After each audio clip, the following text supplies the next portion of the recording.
On a city street, a high school student named Hayato Yanagi calmly faces a massive, red, bull-headed monster that holds a bloodied victim. Musing that he's going to be late, he attempts to bargain with the creature, offering to treat it to tea if it lets him go. The monster responds with a furious roar as a name, Mars, is uttered. The dreamlike confrontation continues as an armored woman, Mars, appears beside Hayato. He mirrors her stance, clenching his fist, and internally notes that the monster must be a coffee person.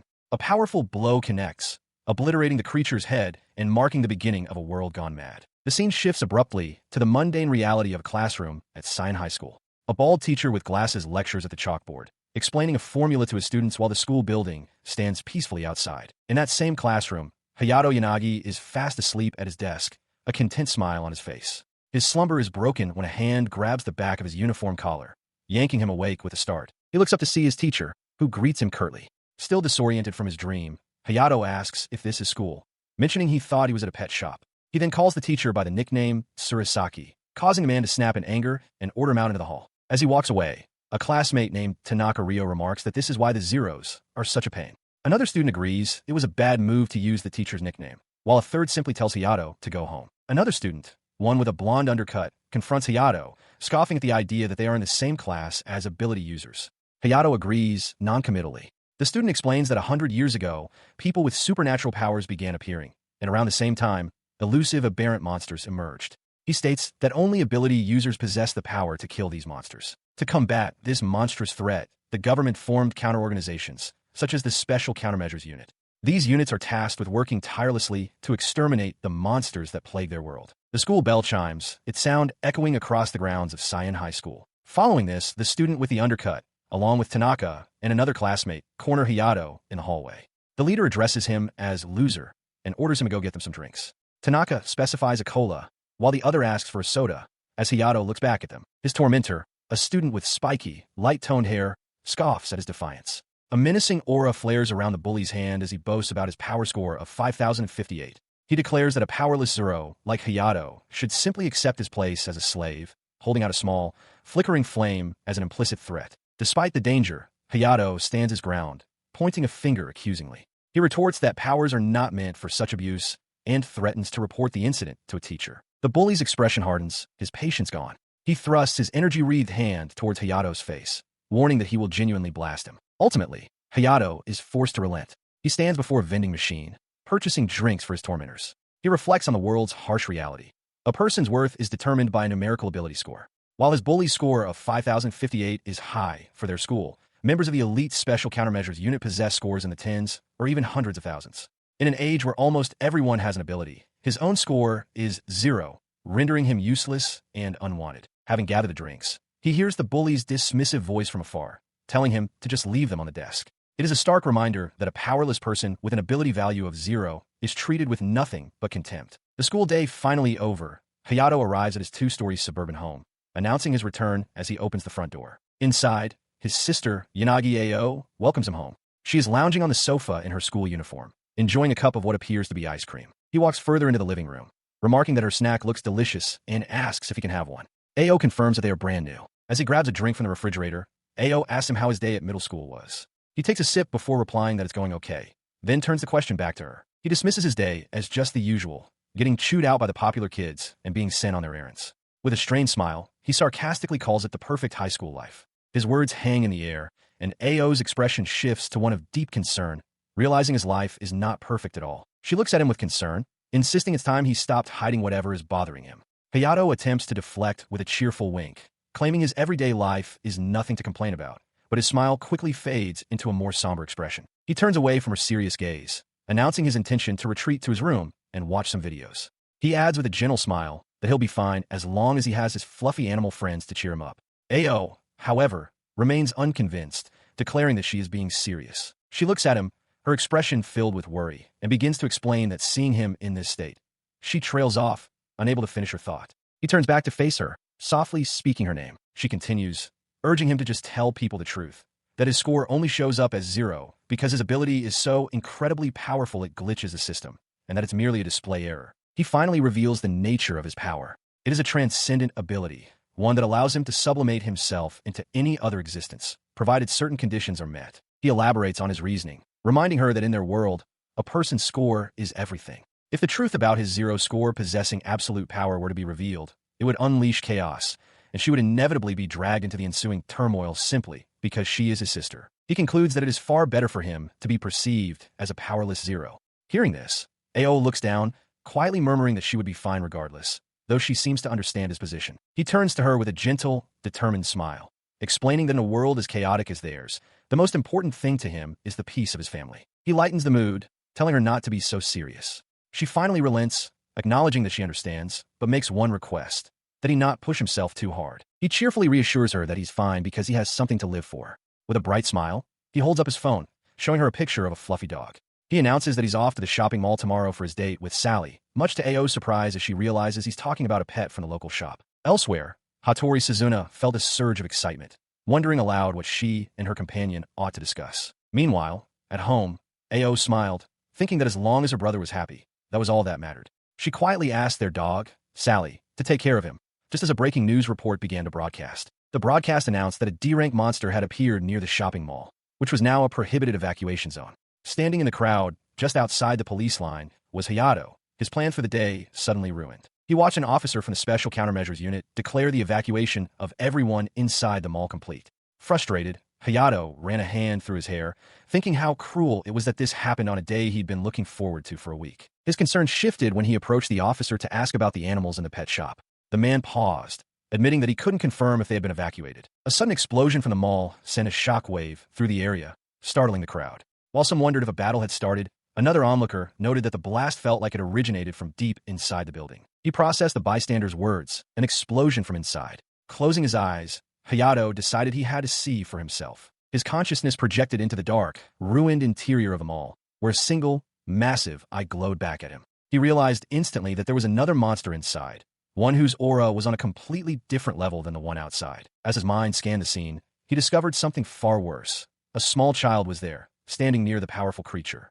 Back outside, he stood motionless, the officer next to him completely unaware of the unfolding crisis. Without a word, he ducked under the security tape and slipped past the barricade, heading directly toward the compromised building. In a ruined city street, a lone child stood amidst the rubble. A colossal, clawed foot slammed down nearby, shaking the very ground. The source of the impact was a monstrous, horned beast that had torn through the buildings. The young girl stared up in terror, her mind barely registering the sight of the creature. Floating around the monster's upper body were numerous cylindrical objects, humming with a faint energy. These objects suddenly launched forward, firing like artillery shells. They exploded around the girl, but just as she cried out in fear, Hayato dove in, shielding her from the blast with his own body. He knelt, checking if she was hurt, and urged her to join the other evacuees. After a quick word of thanks, the girl ran to safety. Now alone, Hayato turned his full attention to the creature, identifying it as Ravena, a B-rank monster capable of destroying entire cities, and noting the orbs it controlled. He spoke to the beast with a cold calm, explaining that he was supposed to have a peaceful conversation with someone named Sally. He described her as a precious friend and his source of comfort, condemning the monster for daring to interrupt his moment of peace. With a determined look, he told it to prepare itself as it let out a furious roar. As he stood his ground, a powerful aura erupted behind him, coalescing into the form of a towering, armored warrior wielding a massive shield and spear. Hayato uttered a single name, Mars. She immediately moved to defend him. The monster, Ravena, unleashed another volley of projectiles, but the armored figure effortlessly deflected them with her shield, the impacts creating brilliant flashes of light. The monster recoiled in shock, its attack completely nullified, as dust and smoke billowed from the deflected blasts. Seeing his advantage, Hayato noted that the Special Countermeasures Unit would likely arrive soon. He decided to end the fight quickly. Raising a hand, he gave his command to the colossal warrior looming over him. He reflects on his power, recognizing it as one of the gods he is able to become. This state drastically enhances his physical abilities and sharpens all 5 of his senses to a superhuman degree. His ability, Transcender, allows him to sublimate into various existences, including these divine beings, granting him the authority to wield their immense power. Unleashing this divine authority, he launches a devastating attack, star-piercing. Several projectiles resembling massive, glowing bullets tear through the air toward the monster. The horned Ravena lets out a final, guttural roar as Hayato's fist, blazing with concentrated energy, is thrust forward to meet it. The impact is absolute. A blinding column of light erupts through the monster's torso, completely obliterating its core and leaving it to collapse amidst the shattered ruins. He stands over the dissolving remains, calmly assessing the sheer destructive power he just unleashed. He quietly wonders to himself if he might have overdone it. Noticing the growing commotion from outside, he decides it's time to leave. However, the sound of footsteps crunching on rubble from behind causes him to stop short. He turns to see a squad of 4 girls in uniform. One with distinctive, ear-like tufts of hair points him out, surprised. Another with twin tails remarks that the mall's evacuation was supposed to have been complete. Hayato stares back, startled by their sudden appearance. The squad observes the defeated B-rank monster, shocked that it was taken down in a single blow. The focus shifts to the dragon crest on the uniform of their dark-haired leader, the emblem of the monster-slaying specialists, the Special Countermeasures Unit. The girl with the ponytail eyes him suspiciously, asking if he was the one responsible. Her leader, Kuronaka Kyoko, follows up with a more direct question. Is he just a civilian who was left behind? Flustered, Hayato struggles to form a response. He stood frozen, hands raised in a placating gesture as the girl with the twin tails leveled her massive blade at him. With unwavering resolve, she declared that they were taking him in. Amidst the wreckage, Hayato stands before 3 uniformed girls, the massive corpse of a B-rank monster lying nearby, felled by a single blow. He holds his hands up placatingly, questioning if they see him as a mere civilian left behind, or if they believe he was the one responsible for the kill. The girl with the pigtails, Hattori Suzuna, ignores his words. With a determined grin, she lunges forward, crossing 2 short swords before her as she declares they are taking him into custody. As she moves to engage, her companions watch. The one with the high ponytail, Serenji Reika, scoffs with her arms crossed, betting he's just a civilian who was left behind. The long-haired girl, Kuronaka Kyoko, calmly states her intention to provide backup, her hand resting on the hilt of her blade. Hayato tries to de-escalate, pleading for them to wait and look at something he can show them.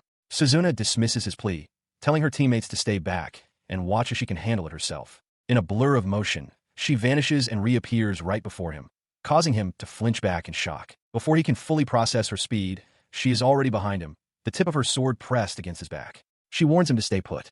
Stunned, he wonders if she used teleportation. He holds up his phone, explaining that he was just trying to show them the ability score displayed on it. His explanation gives Suzuna pause. She stares in surprise, asking if he is an unawakened, and exclaiming that he's like a protected species.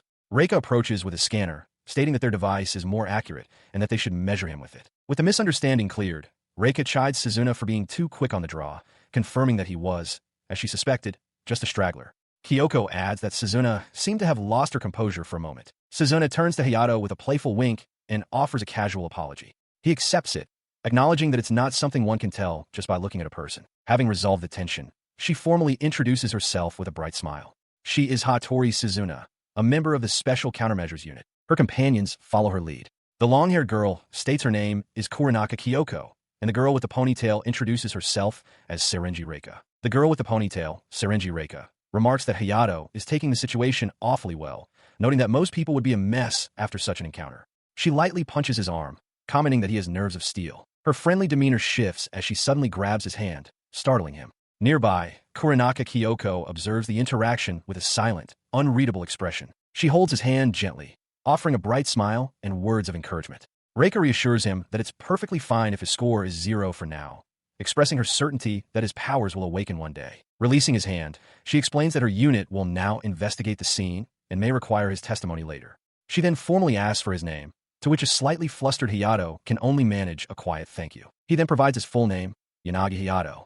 Reika beams, repeating his first name to confirm she has it before thanking him. With the introductions concluded, he announces his departure. As he jogs away, Reika waves cheerfully, calling out a warning to be careful of the rubble scattered everywhere. He walks away through the devastated street, breathing a sigh of relief. It was a close call, he thinks, resolving that the last thing he wants is to get tangled up in their business. He continues on his way, reflecting on his good fortune. They only let him walk away because his score registered as 0. He gestures in frustration, internally lamenting the state of this score-obsessed society. His frustration gives way to a different thought as an image of the ruins flashes by. That Hattori girl, she was kind of cute. Later, at school, he is approached by 3 other students. One of them, Tanaka Ryo, offers him a drink, calling it cider. Another boy with spiky, light-toned hair immediately corrects him, shouting that it's soda. Tanaka retorts that soda is unsweetened, while cider is sweet. Caught in the middle of their pointless argument, Hayato simply asks if there's even a difference. He listens as his classmates mock him. The one with the bowl cut sneers that a 0, like him, will never get a girlfriend, while the spiky-haired one questions who he thinks he is. The student with the undercut remains silent. Unfazed, Hayato dismisses an earlier comment, saying it was just a joke and that he'll go by another one. As Hayato walks away, the 3 watch him go. The one with the undercut remarks that the piece of trash has been getting bold lately. The spiky-haired student agrees, stating it's time someone put him back in his place, to which the bowl-cut student eagerly adds, "Let's demolish him." The suggestion hangs in the air. The undercut student considers the idea, a faint smirk playing on his lips as he repeats the word to himself. Demolish him. He decides to delegate the task, pulling out his phone. He declares that he's having someone else handle it this time, suggesting an abandoned warehouse as a suitable location. When his spiky-haired companion asks who, he replies that it's a crew that doesn't understand the meaning of mercy. With the plan in motion, the undercut student notes that the only remaining problem is ensuring Hayato shows up. The spiky-haired student brings up that Hayato has a little sister, and the one with the bowl cut adds that he's heard she is brilliant and cute, the complete opposite of her brother. Unaware of their plotting, he returns just then, holding out a canned drink. "I brought you a drink," he says. The undercut student watches his approach with a sinister, knowing smile. The sudden shift in their demeanor is jarring. The bowl-cut student cheerfully accepts the drink with a thanks, while the other two grin widely. Hayato is taken aback by their sudden friendliness, a sense of unease washing over him. Something feels off. Leaving the strange encounter behind, he begins his walk home, still puzzled. He glances at the sky, noticing it looks like it's going to rain, and decides he should hurry. His journey is interrupted by a notification. His phone screen lights up with a class group call, and he wonders if it's some kind of class announcement. He looks closer and realizes the message is from Tanaka Ryo, whom he mentally labels Party Boy Number 1. The message, which includes an image, is telling him to come to a warehouse. He looks up, startled, to see his sister, Ao, standing before him, though it's just an image sent to his phone. A wave of panic washes over him as his phone rings. He answers immediately, his voice tight with urgency, demanding to know if Ao is all right and where she is. On the other end of the line, she sits comfortably on a couch at home, confused by his tone. She confirms she's at home and asks if something has happened. Hearing her voice, Hayato feels a profound sense of relief, telling her that as long as she's okay, nothing else matters. Her bright, cheerful voice cuts through his worry. She reminds him that she made his favorite meal for dinner tonight and happily urges him to hurry home. He tells her he's looking forward to it before ending the call. As he walks, the true meaning of the message becomes clear. The photo of Ao was a threat. He understands that if he doesn't go to the warehouse, they will go after his sister. His stride becomes heavy, each step filled with grim purpose. A cold thought solidifies in his mind. They were the ones who crossed the line first. His expression hardens into a mask of cold fury. He makes a silent, resolute vow that he will not let them get away with this. Meanwhile, at an abandoned warehouse, a young man with glasses laughs triumphantly. He boasts to his companions that getting paid 300,000 yen just to rough up a single kid is easy money. Inside, the group of hired thugs discusses their target. One notes that the kid is supposedly unawakened, making the job pathetically easy. Another comments on how the son of the National Police Agency's commissioner knows how to throw money around. A woman in the group smirks, revealing she's more interested in the boy's sister. She continues her cruel musings, fantasizing about twisting the girl's pretty face. Just then, the leader with glasses spots their target's arrival. Before anyone can react, a massive, bladed limb erupts through the concrete wall, sending cracks racing across the structure. The thugs recoil in shock and disbelief. From the dust and debris, a terrifying figure emerges. It is humanoid but monstrous, with a horned, featureless face, glowing white eyes, and arms that have become massive, black scythes. The thugs are paralyzed with fear, one of them stammering the word monster, as they realize the situation has escalated beyond their control. In a brutal flash, a group of thugs is overwhelmed. A lithe, insectoid monster descends upon them, its bladed limbs a blur of motion. Their screams are cut short as it carves through them with vicious speed. The aftermath is a scene of absolute carnage. A different, more imposing creature stands over the dismembered remains. This new entity is sleek and dark, its featureless head surveying the destruction it has wrought. This is no mere beast. It is a monster with the power to annihilate an entire region, perhaps even multiple states. In this moment of bloodshed, a true catastrophe takes its first breath. It is classified as an A-rank threat. It is also known by name, Ritter. Such power is not unprecedented. History recalls another creature of similar might, a horned demon responsible for the slaughter of 500,000 humans. Elsewhere, under a calm sky, Hayato Yanagi walks down a city street. The peaceful afternoon is suddenly pierced by the wailing of sirens, a public alert. A monster has appeared. He pulls out his phone, his expression unreadable as he checks the details. He calmly notes the creature's classification, an A rank, and observes that its reported location is very close by. Unfazed by the news, he lets out a small sigh and continues on his way, merely hoping he doesn't run in. As rain begins to fall over the city, Hayato Yanagi walks alone down a deserted street, his expression somber as he carries his bag home from school. He reflects on the recent chaos, recalling that an A-rank monster had appeared, followed shortly by a B-rank Ravena. He considers the established classification system for monsters, which ranges from F to SSS rank, troubled by the fact that high-ranking threats are now showing up back-to-back. His thoughts drift to the scale of power involved. While most combat-type ability users can handle a lowly F rank, an SSS rank monster possesses enough power to trigger a global crisis. Suddenly, His contemplation is shattered. His eyes widen as a strange scent catches his attention, pulling him back to the present. He stops walking, realizing the smell is growing stronger. It seems to be coming from a nearby warehouse, and he finds the potent, coppery odor deeply unsettling. Following the scent leads him to a horrifying sight. Piled before the warehouse entrance are the bodies of numerous students, lying motionless in the rain. He now recognizes the overwhelming smell. It is the smell of blood. His eyes narrow in shock and disgust. He can only stare at the carnage, thinking to himself how truly awful the scene is. A sudden movement erupts from the warehouse as a figure with light, spiky hair leaps out, landing among the dead. An instant later, a violent attack strikes the spot where Hayato was standing. He recoils, realizing with a jolt of fear that if he had reacted a second later, he would be dead. Standing over the massacre is a tall, slender monster. Hayato identifies it as a Ritter. He recalls the history of the creature. Its first confirmed appearance was 70 years ago in London, an incident that caused 498,547 casualties and took an enormous number of ability users to finally bring down. He found himself facing a B-rank Ravena, the very type of creature whose appearance spurred humanity into training ability users. Sighing at his recent string of bad luck, Hayato resolved to finish the fight quickly, thinking he would need a purification ritual afterward. As the monster lunged, a brilliant flash of light erupted. A heavily armored warrior wielding a massive shield appeared, announcing her name as Mars. She moved instantly to intercept the Ravena's charge. Her counterattack was devastating, obliterating the creature in a blinding explosion of force. As the destructive energy faded, Hayato stood calmly, his thoughts drifting to the home-cooked meal his sister Ao had waiting for him. With the immediate threat neutralized by the mysterious warrior, he decided to make a swift exit. He needed to end this quickly and head home. Meanwhile, across the city, a trio of girls in military uniforms raced across the rain-slicked rooftops. One of them, Sarenji Reika, stated that their target should be right around here. Kuronaka Kyoko raised a pair of binoculars, announcing she had spotted them. She told the others to hold on as she focused the lenses.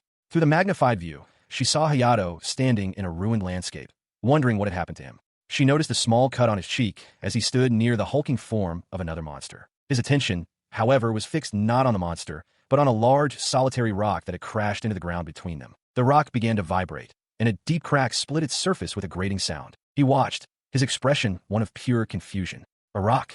He questioned aloud, unable to comprehend what he was seeing. His confusion stemmed from the scene before him. The defeated Ravena and the armored warrior. Kneeling for a closer look, he realized that while he knew the monster, he had no data whatsoever on his savior. He began to wonder if this powerful being was not a monster, but another ability user. He recalls the Ritter's ability, a power it used to swap its own position with a nearby rock, appearing beside him in an instant. To counter it, he had to close his eyes and focus, listening for the sound to pinpoint its new location before striking out and smashing the stone. His punch found only empty air as the creature executed another exchange. Before he could react, a sharp appendage pierced his shoulder from behind, drawing blood. The memory of the blow fades. Standing amidst a field of glowing crystalline structures, Hayato looks down at the ground, admitting to himself that he underestimated his opponent. He concedes that they are good. He continues his internal monologue, concluding that it is precisely because of his opponent's skill that he is now finished. But this realization brings resolve, not despair. His expression hardens as he declares he will no longer hold back. He calls upon his power to awaken, unleashing a surge of energy that shatters the ground as he begins a phase ascension. As his power surges, a different consciousness observes. The name Mars echoes. It is the armored warrior, Mars, standing poised for battle, her spear and shield held at the ready amidst a swirling torrent of energy. Her alias is Gladius. In combat, she is known as a true warrior without equal, one who displays a ferocity that is the very embodiment of madness. Her attention is fixed on the B-rank Ravena, which begins to stir once more. Meanwhile, in another confrontation, the arrogant student with spiky hair stands amidst his own crackling energy. He dismisses his opponent as nothing and defiantly challenges them to bring it on. On a fractured landscape, the armored warrior Mars and the defiant student stand before a hulking, dark-skinned monster known as a Ritter. The student dismisses the creature with contempt, declaring it to be nothing. With a beckoning hand, he challenges it to bring it on. Provoked, the Ritter lets out a guttural roar and lunges forward, its massive fist poised to crush the boy. He meets the assault with his own, driving his fist into the monster's attack and creating a powerful shockwave that shatters the ground around them. The impact obliterates the Ritter's entire upper torso. The student casually remarks that it was his mistake, admitting that once he cuts loose, he can't exactly hold back. His confidence is cut short by a flicker of surprise as the monster's mangled remains begin to bubble and reform. Its arm lashes out even as the flesh knits itself back together. As the limb finishes regenerating, dripping with fluid, he realizes the creature's ability, regeneration. The fully restored Ritter looms over him, its featureless face stretching into a silent roar before it strikes again with blinding speed. Facing the relentless opponent, he clenches his fist, energy swirling around his hand. He concludes that if that's how it is, he has no other choice. He drives his fist forward once more, vowing that he will just have to erase every last speck of the creature to end it for good. He is struck by a devastating blow, an attack known as the Fist of Annihilation, which erupts in a blinding flash of destructive energy. The force of the impact sends his form reeling through the air, completely engulfed in the swirling power. From a distance, Hayato watches the aftermath, his expression unreadable. He lets out a breath, a flicker of annoyance crossing his face as he mutters about what a nuisance the entire affair has become. With the immediate threat seemingly handled, his thoughts turn elsewhere. He realizes he can't waste any more time and must get to a warehouse quickly, breaking into a run. He approaches the corrugated metal building, a flicker of concern on his face as he wonders if the party boy is still around. Stepping inside, he is met with a grim scene. Bodies lie strewn across the floor. He observes the slaughter, concluding that the Ritter must have made it this far. He scans the room, confirming that the party boy is nowhere to be found. He surmises he was too late. Just then, his phone begins to vibrate in his pocket. He pulls out the device to see an unread message from his sister, Ao. She is angry, demanding to know where he is and complaining that the dinner she prepared is getting cold. A jolt of panic hits him as he realizes she cooked for him. Spurred by the message, he turns to leave, declaring that he has to hurry home.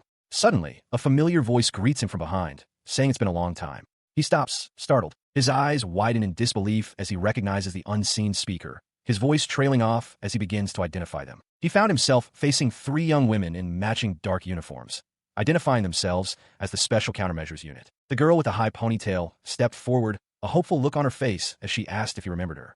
He stammered, tentatively identifying her as Ms. Hattori. Her face lit up with a brilliant, joyful smile. She exclaimed that his remembering her made her incredibly happy. He was momentarily stunned by her pure joy, a blush creeping onto his face as he thought how cute she was. Composing himself, he asked why they were all there. He then ventured a guess, asking if they were perhaps looking for the A-rank monster, before adding that it didn't seem to be there anymore. The girl with the ponytail cheerfully corrected his assumption.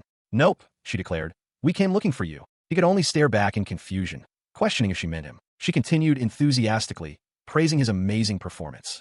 She had never seen an ability that turned someone's hair pure white like his, and she gushed about how he had completely blown the Ritter to pieces. He remained silent, a bead of sweat on his temple. Trying to deflect, he turned to leave, stating that his sister was waiting for him and that he needed to be excused. He feigned ignorance, asking what she was talking about and who she meant. His escape was cut short as the serious-looking girl with long, dark hair stepped forward, holding a small device. She calmly informed him that she had taken the liberty of recording his fight with the Ritter, causing him to recoil in shock. She continued, explaining that they maintain a massive database for their missions. A facial analysis run on the footage conclusively identified him as Yanagi Hayato, a first-year student at Scion High School. As she spoke, the girl with the ponytail aimed the device at a stunned Hayato, a soft hum emanating from it. The device aimed at him beeped, its screen displaying the result, a definitive 0.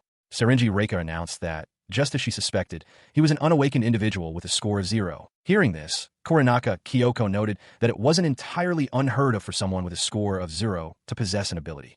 Hayato, looking back at her, finally asked what exactly they were. Before an answer could be given, the third member of their group, the girl with the ear-like hair tufts, stepped forward, gesturing to her companions that they hadn't come just to put him on the spot. Despite her attempt to mediate, Sagesumareteiru Reika suddenly closed the distance between herself and Hayato, startling him. She declared with intensity that an ability like his would be a crime to let go to waste. She smiled, explaining that even within their own elite ranks, only a handful of operatives could take down an A-rank monster completely on their own. Her expression turned serious as she looked him in the eye and made her request directly, asking Hayato if he would lend them his strength. He stared back, stunned and sweating, barely able to process the words. He stammered, asking if she meant they needed him in the Special Countermeasures unit. As he reeled from the proposition, the girl with the tufted hair spoke up again, reassuring him that he didn't have to provide an answer right away. She then stepped forward and handed him a small piece of paper, explaining it was her personal number and email. With a bright smile, she told him she would be waiting for his yes and to let her know his decision. With their invitation delivered, the 3 unit members turned and ran off, leaving a stunned Hayato standing alone in the hallway. He stood alone in the vast, silent warehouse, the piece of paper clutched in his hand, feeling impossibly significant after the unit's departure. His gaze fixed on the note as a thought surfaced, a question of disbelief. He wondered if this was truly happening, acknowledging that for the first time in his entire life, an event of this nature had occurred. A blush crept up his neck as the full realization struck him, his mind completely bypassing the formal recruitment offer. The astonishing truth dawned on him. A girl had actually given him her number. A public announcement echoes through the quiet residential streets, confirming the annihilation of the A-rank monster and the lifting of the evacuation order. With the immediate danger past, Hayato Yanagi walks home alone, his school bag slung over his shoulder. He pauses to look at his phone, having successfully saved Hattori Suzuna's contact details. Her full name, mobile number, and email address are now stored, and he mentally confirms that everything is set. Standing before the nameplate of his house, he clutches his chest, a look of pure bliss on his face. He reflects that this is the first time he has ever saved the contact information of someone outside his family, let alone a girl's. His joyful reverie is shattered as he approaches his front door. He stops abruptly, a sense of unease washing over him as he senses something is amiss. He opens the door and steps inside, announcing his arrival. Looking into the quiet house, he calls out, asking if his mother and the others have returned. His question is met with a shocking sight. At the dining table sits his sister, Ao, who welcomes him back. Beside her, holding a fork, is Hattori Suzuna, who offers a casual apology for the intrusion. Stunned, Hayato shouts her name in disbelief. Suzuna simply winks, cheerfully stating that she came to hear his answer. He gestures wildly, pointing out that they had only just parted ways. She explains that she was simply too excited to sit still and wait for his decision. As he watches Suzuna fitting in seamlessly, eating with his sister, Ao turns to him. She asks where he met such a cute girl, prompting Hayato to stammer that it's a long story. Suzuna interjects, telling Hayato he should eat too so they can talk afterward. Ao then asks if there is any food left for him, and Suzuna confirms that there is. He agrees, and his sister, Ao, cheerfully tells him she will heat up his dinner, urging him to go get changed first. As he heads upstairs, still processing the bizarre situation, Suzuna calls out with a bright smile that she will be waiting. The declaration leaves him momentarily speechless. He continues on his way, unable to shake the thought of how wild and unpredictable she is to have simply shown up at his house. Still, he reflects that he should probably be grateful, since Ao seemed to be having a good time. Reaching his bedroom, he opens the door. After the eventful evening, the house settles into the quiet of the following day. Inside, Hayato awakens with a start, realizing he must have fallen asleep immediately after changing. A glance at the clock confirms his suspicion. It's already past noon, and he has overslept. He makes his way downstairs into the empty living room and discovers a note left for him on the table, addressed to my dear brother. He begins to read the note from Ao. She writes that he must have been exhausted, and that after he went to bed, Suzuna told her everything about the Ritter attack. As he splashes water on his face, he continues reading. The note reveals that Ao now also knows about his newfound power and Suzuna's invitation for him to join the Special Countermeasures unit. The note concludes by informing him that she has already called his school to report his absence, insisting that he just stay home and rest until he's fully recovered. He considered the offer, now understanding that his sister had heard about the invitation. The Special Countermeasures unit was a government-established task force, a serious and official organization. The risks were immense. The survival rate for their missions was only around 70%. In exchange for such danger, however, the pay was substantial, enough to provide a stable life for a family. Its members were seen as beacons of hope for the people, admired, envied, and showered with praise for their heroism. He weighed the decision carefully. Becoming a member had its perks, but it also came with a price. His primary concern surfaced. If he were to join, would it bring trouble to Ao? An image of his sister's bright, carefree smile filled his mind. He couldn't bear the thought of being the one to wipe that happiness from her face. His contemplation was suddenly broken by the chime of the doorbell. Startled, he went to answer it, calling out, "Yes?" He opened the door to a surprising sight. "MS, Hattori," he stammered. Standing there was Suzuna, who greeted him with a cheerful, "Hey there," alongside her quiet companion. He couldn't help but notice how different she looked in casual clothes. She immediately apologized for the events of the previous day. He quickly countered, insisting that he was the one who should be sorry for having fallen asleep during their conversation. He then asked, a bit hesitantly, what brought her to his home today. With a bright smile, she extended an unexpected invitation. "Want to go to Ao's middle school with me?" Hayato could only respond with a confused huh. He walks stiffly beside Suzuna, his heart pounding in his chest. It's a new and unnerving experience. He's never walked side by side with a girl other than his sister, Ao, before. As they continue down the street, a sudden thought makes him glance over at her. He wonders if, from an outsider's perspective, they might look like a couple. Unaware of his internal panic, Suzuna cheerfully mentions that she had a great time talking with Ao the day before. Hayato, caught off guard, can only manage a surprised, "Oh, is that so?" before a quiet satisfaction settles over him, thinking that good things do happen if one lives long enough. She then adds with a smile that Ao is backing him, joining the Special Countermeasures unit. Hearing this, his expression turns serious as he recalls his sister's wish for him to stop hiding his powers. His thoughtful silence prompts Suzuna to ask directly if the reason he keeps his abilities hidden is related to that incident. The question makes his expression harden. He gives the event its infamous name, the Witch of Perth. The name conjures a memory of the catastrophe. A knight in jet black armor suddenly appeared beside an unawakened girl with a score of 0. Without warning, they annihilated the metropolis of Perth and its 2 million inhabitants. The people, terrified, branded the girl who brought about the tragedy a witch. He explains the lasting consequence of that day. Ever since that tragedy, anyone possessing an ability with a score of 0 has been deemed a threat. For Ao's sake, he concludes, he can't let anyone know he has powers. His voice is filled with doubt as he asks if the world could really praise someone like him. Suzuna looks at him intently, stating the unavoidable truth. If he joins the unit, it's a guarantee the whole world will find out. He looks on with a troubled expression as the girl beside him, who appears to be his sister Ao, admits that she honestly doesn't know what could happen in the future. Her demeanor suddenly shifts to one of bright, energetic encouragement. Clenching her fist, she declares that if people won't praise him, he simply has to become so incredible that they have no other choice. She insists that she knows he has that potential within him. He is taken aback by her straightforward logic, realizing that such a simple, powerful way of thinking had never even occurred to him. Beside him, the girl smiles, satisfied with her advice. They continue on their way, approaching a street near Cyan Middle School, where other students are beginning to head home for the day. As they get closer, the girl gives a casual salute, observing that the school appears to be letting its students out. He reflects internally that this is his first time visiting Cyan Middle School. His thoughts are punctuated by the chatter of nearby students, one of whom remarks that his sister is likely one of the most popular girls there. The girl with him suddenly pulls him behind a corner, urging him to be quiet and just watch.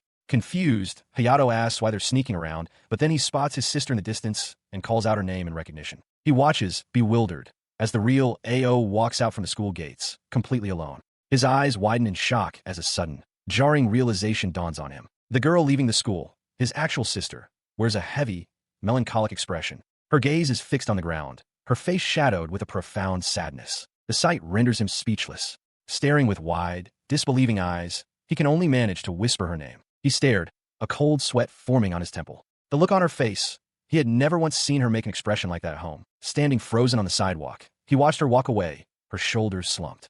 The profound sadness in her eyes was a complete mystery to him, leaving him to wonder just what in the world was happening. Hayato watches his sister, Ao, with a troubled expression. He realizes with a start that he has never once seen her make such a sad face at home. He continues to observe her from a distance, a deep sense of unease settling over him.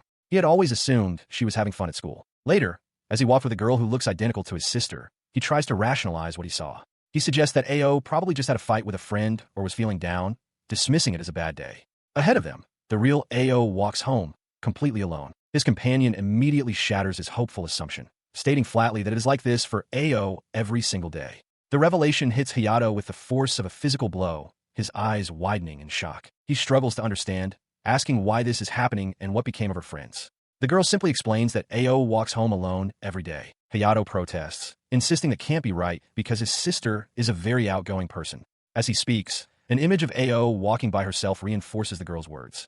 Ao had told her she has no friends to walk to and from school with. The truth begins to dawn on him, and a darker possibility emerges. He asks if she's being bullied. The girl clarifies that Ao told her that going to school is hard. Filled with a protective rage, Hayato demands to know who is responsible for his sister's sadness. She turns to him, her gaze unwavering, and delivers the final, shocking blow. The person making Ao sad, she states, is him.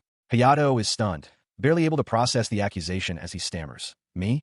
The girl explains the situation fully. Ao isn't being bullied directly. Rather, everyone at school keeps their distance from her, preventing her from getting close to anyone. The reason for this isolation is that she has an unawakened older brother, which has made her an outcast. The weight of her words crashes down on Hayato. He realizes with horror that the very act of pretending to be unawakened, a choice he made for his own reasons, was the source of his sister's suffering. What the hell does that mean? He thinks, his world tilting on its axis. He stands frozen, the girl's revelation echoing in his mind as he watches his sister, Ao, walk towards their home in the distance. Beside him, the mysterious girl who looks just like her lets out a weary sigh. Then, with sudden force, she slaps both hands against her cheeks, the sharp sound intended to steel her resolve. Her expression instantly transforms into a bright, reassuring smile as she declares that everything is all right. She explains to Hayato that Ao is aware of his feelings and has made a conscious decision to remain cheerful whenever she is at home. Just then, the real Ao reaches their front door, calling out her arrival. With her message delivered, the girl vanishes,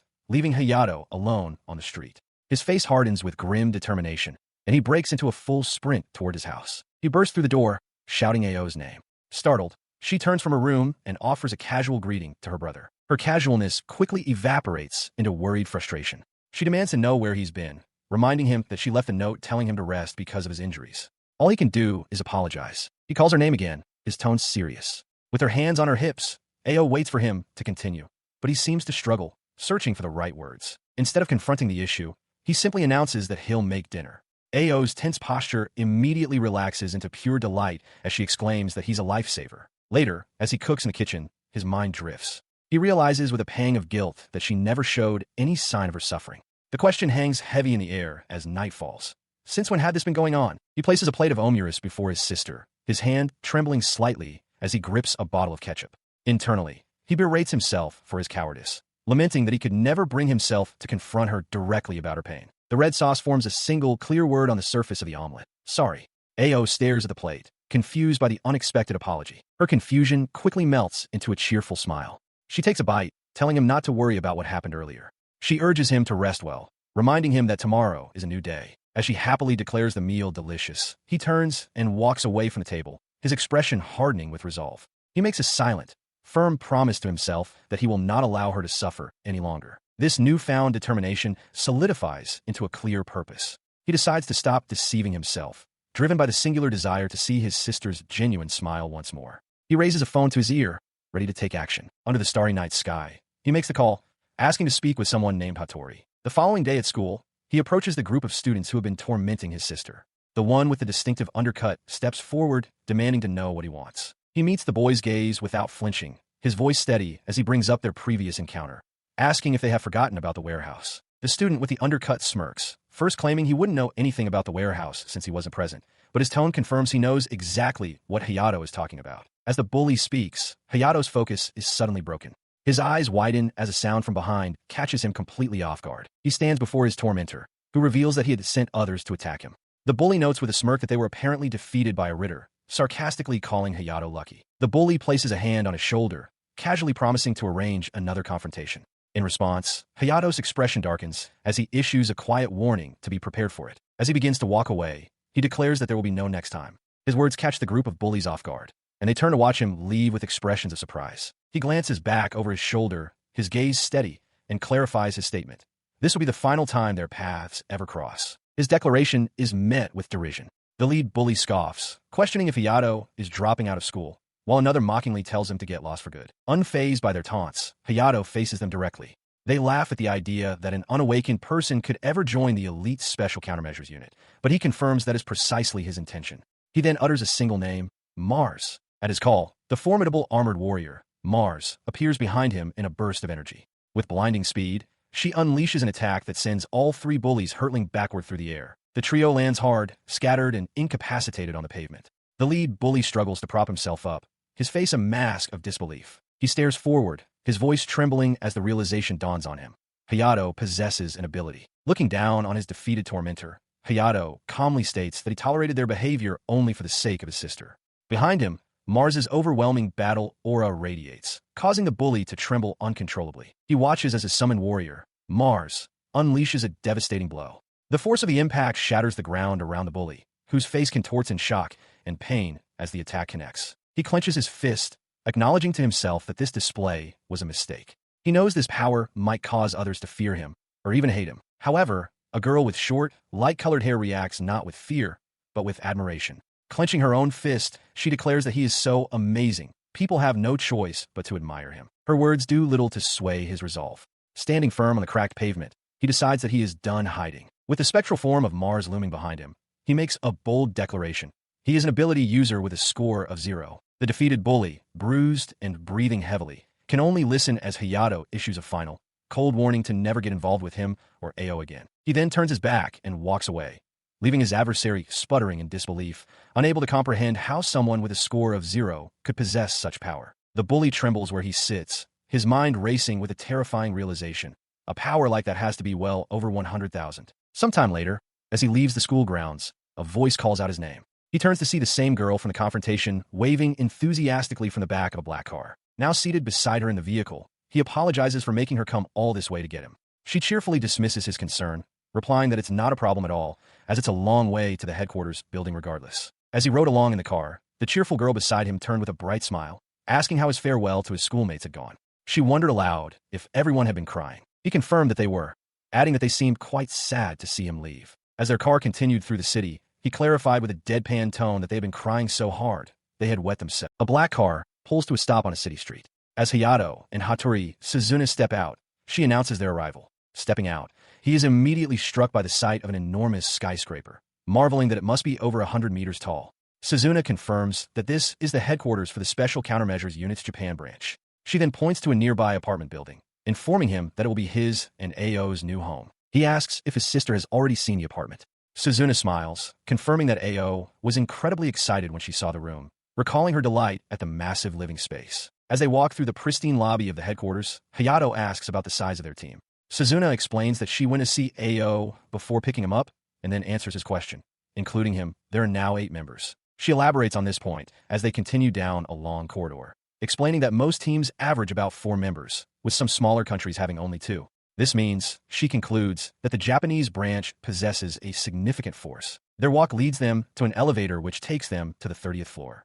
Suzuna gestures towards a door, identifying it as his locker room, and instructing him to go inside and change into the uniform waiting for him. Before he can enter, she stops him, handing over a temporary ID card bearing his name, Yanagi Hayato. She warns him not to lose it, as it's necessary for moving around the facility and unlocking doors. He acknowledges her instructions, and she tells him she'll wait right there. Just as the door closes behind him, a cheerful voice calls out to Suzunachi. Suzuna turns with a bright smile and waves back in greeting. The girl who called out, accompanied by Sarenji Reika and Koronaka Kyoko, asks if the boy who just went inside was the one Suzuna was giving a tour to. Suzuna confirms that it was. Her companions, Reika and Kyoko, watch with less enthusiasm. Reika lets out a weary sigh, while Kyoko stares intently, stating that she still doesn't trust Hayato's mysterious power. While Kyoko remained silent, Reika spoke up, apologizing for the wait. She expressed confidence that they would understand Hayato better once they spent some time with him. Just then, Hayato emerged, now dressed in his new uniform. Suzuna exclaimed that it looked great on him, and Reika agreed he looked cool. Even Kyoko conceded that it wasn't bad. Flustered by the compliments, Hayato realized he hadn't been properly introduced to the two, bowing deeply as he stated his name. They returned the pleasantry. After the introductions, Suzuna wondered aloud where they were taking him next. Another girl with distinctive ear-like tufts of hair announced they were heading to the basement. Intrigued, Reika and Kyoko decided to tag along. As the group walked down a sterile corridor toward a door marked B1, Hayato asked what was in the basement. Suzuna explained that it was the training grounds and that their leader was waiting for him there. They arrived at a set of large double doors, which Suzuna pushed open. She called out an apology for the delay, stating that the leader had requested Hayato be brought to him as soon as he had changed. Inside, a man with spiky, dark hair turned to greet them. Suzuna proudly introduced him as their leader, Kono Takaru, noting that he was the only left-handed ability user in the world. Kono stepped forward, extending his hand to Hayato and expressing his pleasure at finally meeting him. As their hands clasped, Hayato felt a distinct pressure. He instantly understood that this wasn't a normal handshake. Kono was deliberately letting him feel his power. The sensation was immense, an overwhelming battle aura that pulsed from the leader's grip, giving Hayato a direct measure of his strength. He now understood. This was the true strength of the man who commanded the Special Countermeasures unit. Kono smiled, finally speaking. He confirmed that he had heard all about Hayato from Hattori, specifically mentioning his impressive feat of defeating both a Ravena and a Ritter single-handedly. He stood with his arms crossed, questioning Hayato about how he managed his previous feats with a power level of 0. Flustered, Hayato admitted that he couldn't quite explain himself. As they spoke, his new teammates watched from a distance. While she didn't doubt the others, Koronaka stated that she was the type of person who needed to see things with her own eyes. Their leader's sentiment was the same. Kono Takaru declared that he would be the judge of whether Hayato was fit for the unit and demanded he demonstrate his ability right then and there. The challenge was a serious one. It was only natural for the leader to want certainty, especially with the unresolved case regarding the Witch of Perth still looming. Hayato's expression hardened with determination. He accepted the challenge without hesitation, thinking to himself that this was the mark of a good leader. He stepped onto the wide, empty training floor, facing Kono. The leader explained that the area was protected by a special barrier that wouldn't break easily, encouraging Hayato not to hold anything back. With a confident snap of his fingers, Kono clarified that the test wasn't about winning or losing. He simply wanted Hayato to hit him with one single shot, using everything he had. He understood. With a steady gaze, Hayato agreed and invoked a single name, Mars. In response, a massive, fiery spectral warrior materialized behind him. Kono watched, noting the strange aura. It felt like Hayato's power, yet different. With a smile, he prepared himself, stating it was his turn and invoking the name Paladin. As Kono spoke, a shimmering wall of light appeared before him. The other unit members explained that their leader's ability allowed him to manipulate up to 10 barriers capable of blocking any attack. Deciding to test the boy's strength, Kono resolved to start with just 4. He smirks, looking down at Hayato from behind his defensive barriers. He asks if the power currently on display is truly enough. Hayato looks back, questioning the taunt. In response, Hayato unleashes his full might. The spectral warrior, Mars, lunges forward, spear aimed true, hurtling towards Kono's defenses with overwhelming force. The sudden escalation of power does not go unnoticed. Kuronaka Kyoko remarks on the abrupt increase, while Kono himself stares in shock, wondering about the nature of the crimson battle aura now radiating from Hayato. He realizes this is a serious threat, deciding he needs more barriers, 7 in total. Eager to test the limits of the 5th-ranked fighter, he braces himself as Hayato unleashes his attack, piercing star, sending the spectral spear crashing into the reinforced shields. The collision erupts in a blinding flash of destructive energy. As Hayato completes the powerful thrust, his teammates can only watch, stunned by the sheer force of the impact. When the light subsides, the training ground is littered with the crystalline shards of shattered barriers. He stands behind his final line of defense, a single barrier now spiderwebbed with cracks from a blow. A bead of sweat forms on his temple as he quietly admits to himself that it was a close call. He runs a hand over the damaged surface, putting the attack into perspective. He knows that destroying 4 or 5 of his barriers requires the power of an A-rank monster, and 6 requires an S-rank. Hayato had not only destroyed 6, but had managed to crack the 7th. His assessment is interrupted by Reika's impressed shout. She exclaims that they've certainly brought in one hell of a rookie. Kono turns back to his comrades with a confident smile, as Hayato watches from across the field. The two women continue to analyze what they just witnessed. Sarenji remarks that the display is even more amazing up close, while Kuronaka wonders aloud if it is some kind of physical reinforcement ability. Still energized from the spar, Kono Takaru claps a hand on Hayato's shoulder, startling him. With a broad grin, Kono announces his decision. He's giving the last spot on the team to Yanagi. Hayato can only look back in confusion. The thunderous noise from their exchange echoes through the facility, drawing the attention of the other unit members. Kuronaka, Sarenji, and another teammate rush toward the sound, led by their leader, Konguju, who demands to know what caused the commotion. He turns to face the approaching group with a cheerful wave. Kono reassures them that there's nothing to worry about, explaining with a laugh that it was just their new recruit getting a little carried away. Standing beside him, Hayato is taken aback to see leader Kongu and the others. As Kongu processes the explanation, Kuronaka's gaze settles on the unfamiliar boy. She correctly deduces he must be the new recruit, though she admits to herself that she doesn't recognize his face. Before any formal introductions can be made, Kono pulls Hayato aside for a more serious discussion. He informs him that the higher-ups are asking about the cave incident again, and that Reika's parents are involved in the inquiry. He clenches his fist, the gravity of the situation clear on his face. After a moment of intense thought, Hayato's expression shifts to one of firm resolve. He looks up at Kono, stating simply that he has decided and that it's fine. Seeing his determination, Kono places a hand on his shoulder and makes it official. He formally appoints Yanagi Hayato to the subjugation team for the Labyrinthine Cave, declaring that this will be his very first mission. Hayato listens, his expression serious and ready. With the team assembled and the mission accepted, they proceed to their destination.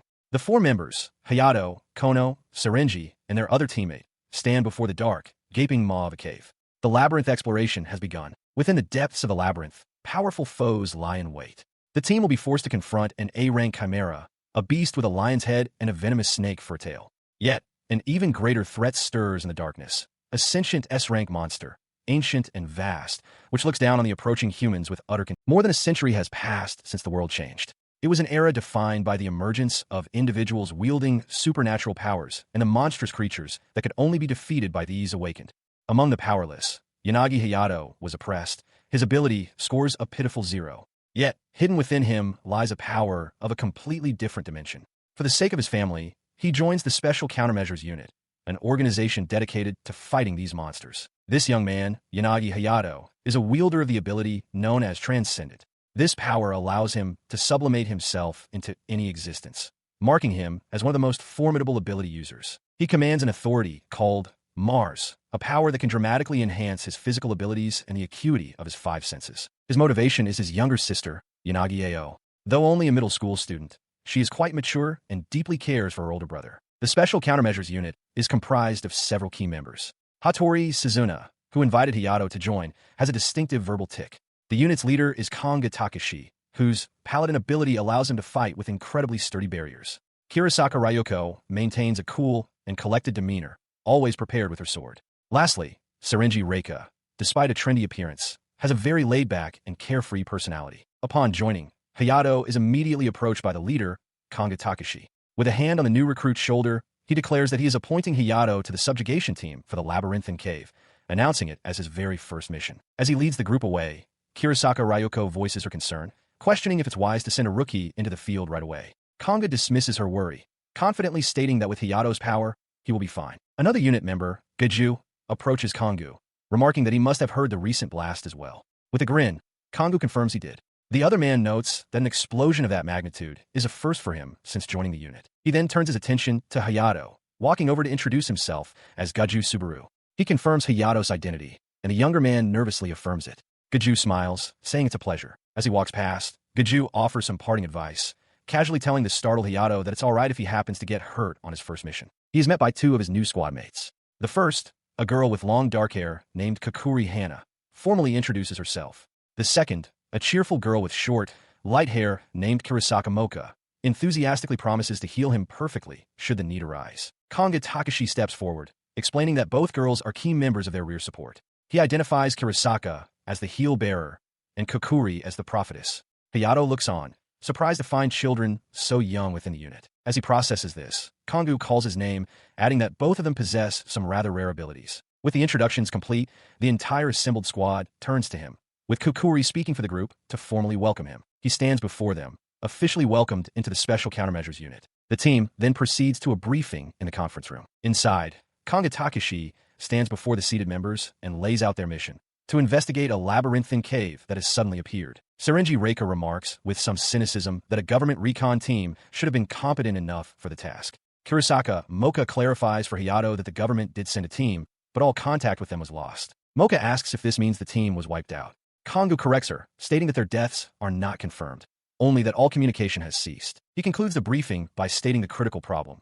With communications down, they have no way of predicting what level of monsters await them inside. As the mission briefing continues, Hayato listens with a serious expression. The leader stresses that there should be no mistake. The mission is extremely dangerous, with the potential to encounter A-rank or even the dreaded SS-rank monsters. The team leader, Kanga Takashi, lays out the plan, stating they will depart the next day. He confirms the members of the subjugation team will be himself, Hattori, and Sarenji. He concludes the roster by looking toward the newest member, adding Yanagi to the list. Hayato's gaze remains fixed and determined. Across the table, Kurosaka Ryoko explains the personnel decisions. Gaju was not selected because his abilities are ill-suited for the narrow caves. She herself will remain behind to take command in case of an emergency. Hayato offers a point of reassurance, noting that with Sarenji's teleportation ability, the team should be relatively safe. Sarenji herself seems confident, resting her chin on her hand with a slight smile. The team leader then turns his attention to the unit's prophetess. He asks Kukuri Hana to deliver the results of her prophecy for the mission, as is their custom. She closes her eyes and agrees. She hesitates, her expression troubled. Noticing her pause, Hayato asks what is wrong. Kukuri begins to speak, stating that for this mission, unless there is some drastic change, her eyes open, wide with grim certainty. She delivers the terrible prophecy. Someone on the subjugation team will die. A wave of shock ripples through the room.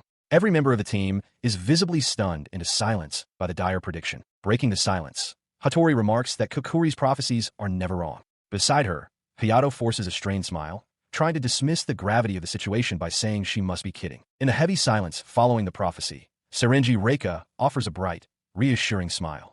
She thanks the prophetess, stating calmly that the team will take her words to heart. The prophetess, Kukuri Hana, however, does not share the sentiment. Her expression remains grave as she simply pleads with them to be careful. Her words hang in the air as Hayato observes the unsettling calm of his teammates. He wonders if they aren't afraid, knowing one of them is fated to die, or if they have simply grown accustomed to such grim predictions. He looks up, a sense of awe mixing with his disbelief as he questions if this life-or-death tension is their everyday reality. The thought brings an image of his sister, Ao, to his mind. He realizes with a pang of guilt that his new path seems destined only to make her worry. His introspection is cut short by the firm voice of Kanga Takashi. The leader reminds the unit that the future is unknown and demands that everyone be sharper than ever for the coming mission. As the command settles over the room, Hattori Suzuna turns to Hayato, telling him with quiet confidence that it will be okay. He looks at her, surprised by the direct reassurance. She continues, her smile unwavering, reminding him that she was the one who scouted him. With absolute certainty, she promises that no matter what happens, she will protect him. He can only manage to say her name in response. Standing abruptly, Hattori clarifies her intent, asking if he thought she meant to sacrifice herself. She insists that is not the case. She simply means to protect him, nothing more. He turns away slightly, absorbing her fierce declaration. He thanks her, but then makes his own vow with cold resolve. He is not going to die. He steeled his expression, vowing that if anything were to happen, he would be the one to protect everyone. The following day, their unit's vehicle rumbled down a rough, unpaved road, cutting through a dense forest. The tires kicked up dust and gravel as it bounced along the uneven terrain. The jarring motion jostled him awake, his eyes snapping open as he called out for his teammates. He found himself wedged tightly between Sarenji Reika and Hattori Suzuna, both of whom were pressed against him with cheerful smiles. He realized with a start that this was some form of newbie hazing. Hattori complained about the bumpy ground hurting her, while Sarenji countered that she was quite comfortable, cheekily referring to Hayato as her thigh cushion. Flustered, he called out to the driver, Kongo Takeshi, urging him to say something about the situation. Kongo merely glanced back, a neutral expression on his face. He calmly remarked that Hayato was like a flower in each hand, a fortunate position, and warned that complaining would only invite divine punishment. As the vehicle continued on its way, he resigned himself to his fate, blushing slightly as he conceded that, in its own way, this could be considered a reward. Suddenly, a sharp thud echoed from the side of the vehicle as something struck it, bringing their light-hearted journey to an abrupt halt. Having arrived at their destination, the Special Countermeasures unit stands before the gaping maw of the cavern. The four figures, silhouetted against the darkness within, pause as Hayato identifies it as their entrance. As they draw closer, Sarenji Reika remarks on the gloomy and nasty quality of the air. Hayato, however, notes that he doesn't sense the presence of any particularly strong monsters nearby. Taking the lead, Kongo Takeshi gives the order to proceed. He turns his head slightly, reminding the others not to forget Kokuri's prophecy as they prepare to enter. With his command given, the team steps forward as one, crossing the threshold from the light into the oppressive darkness of the cave. From within the gloom, an unseen entity watches them. A shadowy, amorphous being with simple features notes with satisfaction that its targets have finally moved. The being continues its silent monologue, correctly identifying the intruders as the Special Countermeasures unit. Its thoughts turn more specific, musing that within Japan's elite unit, there is no one who possesses a certain individual's weakness. Its simple, glowing eye narrows slightly, focusing its malevolent intent on the group that has just entered its domain. Deep inside the cavern, the team finds themselves surrounded by countless pairs of glowing, smiling eyes emerging from the pitch black. The shadowy entity's voice echoes around them, issuing a chilling welcome. Go, and rot within the labyrinth I desire. A team of four, Hayato, Kongo, Sarenji, and Hattori, ventures deep into a rough-hewn, cavernous tunnel. The path ahead is dark, but the crystalline walls around them are strangely illuminated. As they walk, Hattori expresses her dislike for the place, noting it feels like it could have ghosts, which she hates because they can't be hit with physical attacks. Sarenji agrees, adding that she is not a fan either, since her teleportation ability doesn't work on them. Hayato remains silent between the two. He turns to Sarenji, his curiosity piqued by her immediate thought of attacking a ghost. Noticing the bag she carries, he asks what is inside it. She explains that since her ability isn't the offensive type, she brought some weapons as a precaution. Hayato internally remarks on her impressive preparedness, even for a support role. Elsewhere in the group, Hattori points out to Kongo how strangely bright the cave is, despite no light entering from the outside. He agrees that it is certainly strange. Sarenji's attention is drawn to the tall, grass-like flora lining the path. She notes that her vision is starting to blur and worries that if a monster were to appear suddenly, their reaction time would be slow. In that instant, a transparent, cube-shaped barrier materializes around the entire team, trapping them completely. Kongo observes the newly formed barrier with a calm, focused expression, stating that this should solve the problem. Hattori praises his coolness, though he dismisses the flattery. Just then, Hayato spots movement ahead and announces the arrival of monsters. A horde of small, goblin-like creatures emerges from the darkness, snarling as one leaps forward with an axe. He reacts instantly. Clenching his fist, Hayato lunges to intercept the creature, shattering its head with a single, powerful punch. He lets out a sound of confusion, his eyes wide with surprise. Before he can fully process the situation, the charging goblins are suddenly sliced in half by an unseen force. The carnage continues as more monsters are shredded into pieces. A realization dawns on Hayato. He had thought Konga's ability was purely defensive, but he was completely wrong. He watches, stunned, as invisible barriers fly through the air, creating the gruesome scene before him. It is far more complex than a simple defensive wall. From the safety of their own static barrier, the team observes the slaughter. Hayato now understands that Kongo doesn't just possess the ultimate defense. He is an offensive-type ability user as well. Sarenji, looking completely relaxed with her hands behind her head, remarks with a smile that Kongo is only just getting started. She adds that he hasn't even begun to use any of his barrier's special properties. Her words catch his attention, and he turns to her, questioning what she means by properties. Hattori Suzuna calmly elaborates. She explains that depending on the needs of the battle, Kongo can grant his barriers one of four properties: absorption, explosion, distortion, or disintegration. The revelation leaves him speechless.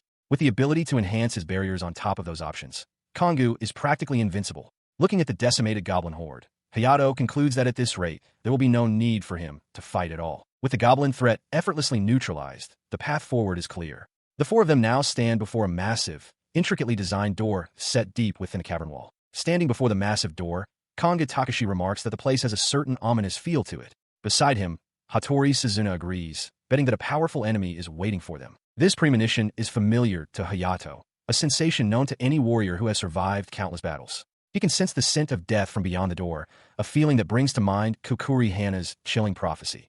One of the subjugation team members will die. Despite the grim feeling, Kongu turns to his comrades, his gaze steady and resolute. He asks a single, crucial question. Are you ready? Hayato answers without hesitation, a simple yes. Beside him, Hattori Suzuna and Sarenji Reika stand equally resolved, their faces set with determination. With their resolve confirmed, Kongu places his hands on the colossal door and pushes. It groans in protest, slowly swinging inward. The entrance reveals a cavernous, dark space. Kongu steps forward, cautioning the team to remain vigilant against the unknown dangers that lurk within. His warning proves timely. A pale, serpentine head with glowing eyes lunges from the shadows, its sudden appearance catching the team by surprise. The serpent is merely the tail of a far more terrifying beast. A colossal monster with the body of a lion and the head of a snarling predator emerges from the gloom, its empty eyes fixed on them as it lets out a low, menacing growl. The sight stuns them. Hayato recognizes the creature, shouting its name, a chimera. He identifies it as an A-rank monster, a composite beast with the head of a lion, the body of a goat, and the tail of a venomous snake. The beast confirms its deadly nature by unleashing a torrent of energy from its gaping maw.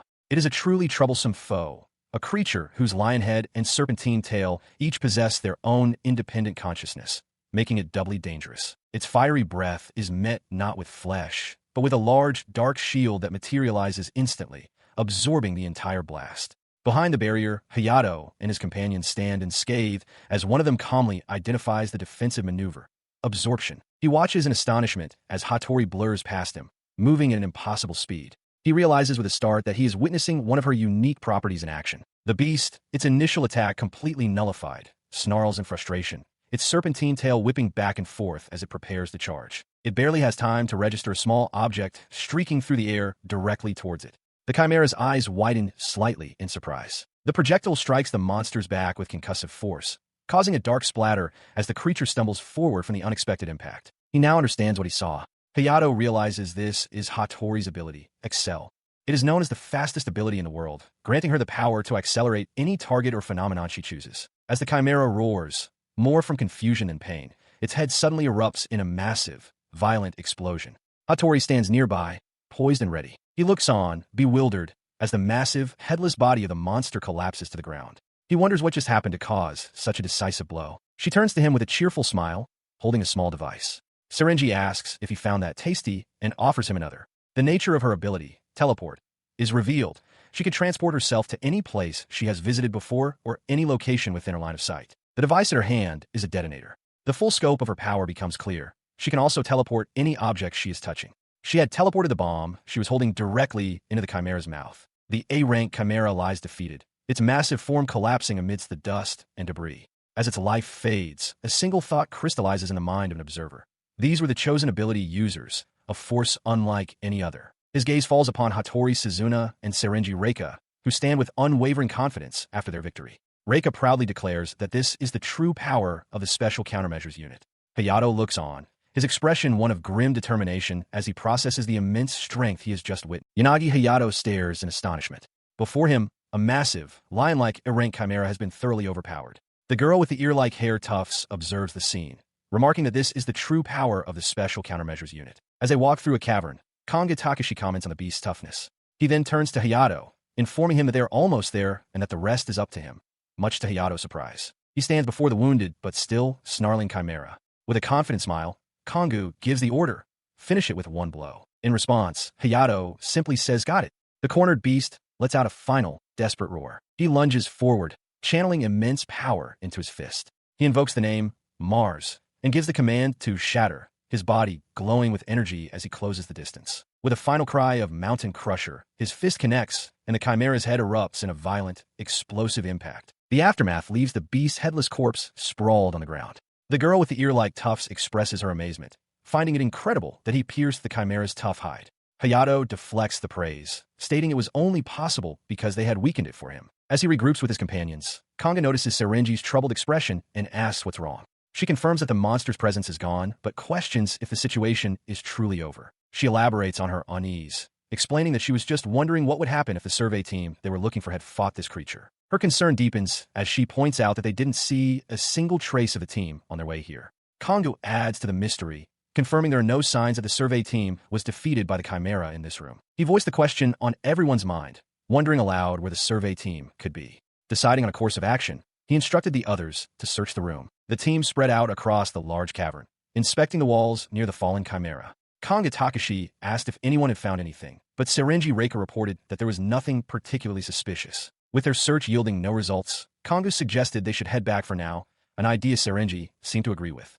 Hayato, however, suddenly paused, his attention drawn to something on the wall. He pointed out a strange kind of orb embedded in the rock. As Serenji moved closer to investigate, they both stared at the smooth, spherical object, questioning what it was. The moment Hayato reached toward it, the orb erupted in a blinding flash of light. From across the cavern, Kanga yelled out warnings to both Yanagi and Hattori. Engulfed by the intense light, both Hayato and Serenji recoiled, shielding their eyes from the sudden, disorienting glare. When the light subsided, they found themselves in an entirely new location. They were standing in a dense forest of white-barked trees. Looking around in confusion, Hayato uttered the first question, "Where are we?" Serenji voiced her own disbelief, reminding him that they were just in a cave. Hayato speculated that the light from the orb must have sent them to another dimension. He grimly accepted that they had been forcibly teleported. Serenji agreed, noting that it felt strange for the mission to end with just a chimera. She realized with grim certainty that the real fight was just beginning. Her thoughts turning to their allies, she asked where Kongu and the others were. Pulling out her phone, she attempted to contact them, but after a moment of silence, she confirmed it was no good. She couldn't reach them. She called out to Hayato, pointing towards something in the distance. He followed her gaze, his mind racing as he questioned whether they had been transported to an entirely new place or were somehow still trapped within the cave. His eyes settled on the object of her attention, a colossal tree, easily 20 meters tall, dominating the skyline. Serenji proposed they make for the giant tree, speculating it might hold the key to their return. Hayato readily agreed. As they began their trek through the dense woods, a grim expression settled on his face. He confessed that their predicament was eerily similar to 3 other cases from past. Each of those incidents, he recalled, involved a monster with the power to drag its victims into a private dimension, a place where it could toy with them on its own terms. The one constant across all 3 events was a grim reality. There was no escape from the dimension until the monster responsible was defeated. And in every single one of those cases, the monster was S-rank. The chilling revelation made Serenji reconsider. Senior Kukuri's prophecy was starting to sound far more credible. If this was another one of those cases, their situation was dire. But just then, Hayato's attention was abruptly pulled away by something he spotted nearby. He let out a startled cry. Leaning against the base of a large tree was a man, unmoving. Serenji immediately identified his clothing as the uniform of the survey team. The implication was clear to Hayato. The missing team was trapped in this dimension with them. They approached the body cautiously. The man's eyes were vacant, staring into nothingness. Serenji quietly expressed her hope that the other members of the team were still alive, while Hayato grimly wondered about the man's fate, whether he had been killed by a monster or had simply run out of food. After a moment of silence, she turned away from the grim sight, her resolve hardening. She stated that they might find answers about the others if they continued to press forward. The grim discovery they had made was starkly displayed. A member of the survey team, his eyes wide with lifeless terror, was wedged within a hollow of a massive, ancient tree. Pressing onward, Serenji took the lead, announcing that the giant tree was just ahead.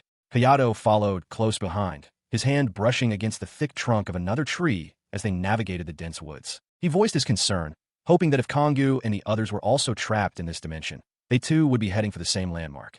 Serenji agreed, sharing his hope that they might reunite. Suddenly, Hayato stopped short, a silent exclamation escaping him as his eyes widened. Serenji turned, her own expression mirroring his shock and confusion. Before them hung a horrific sight, the bodies of the other survey team members, impaled on the sharp, twisted branches of the surrounding trees.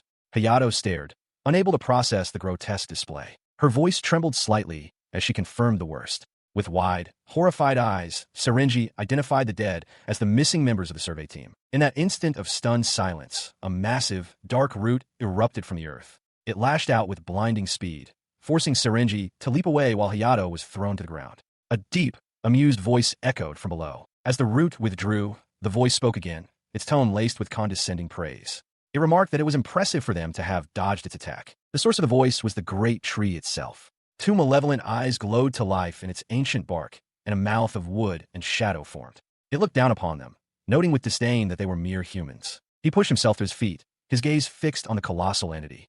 With a grimly determined expression, Hayato acknowledged the situation, muttering to himself that this was going to be a pain. Before Hayato and Serenji Reika, a monstrous, ancient tree with glowing eyes looms over them. The impaled bodies of the missing survey team hang from its branches like grim ornaments. The creature's voice rumbles, expressing its surprise that a mere human managed to dodge its initial attack. She turns to Hayato, her expression tense, and asks if this entity is the master of the space they are in. He glances back, confirming her suspicion that it most likely is. In response to their quiet discussion, the Labyrinth Monster lets out a booming roar, its voice filled with menace as it commands them to fear it. His gaze remains fixed on the creature.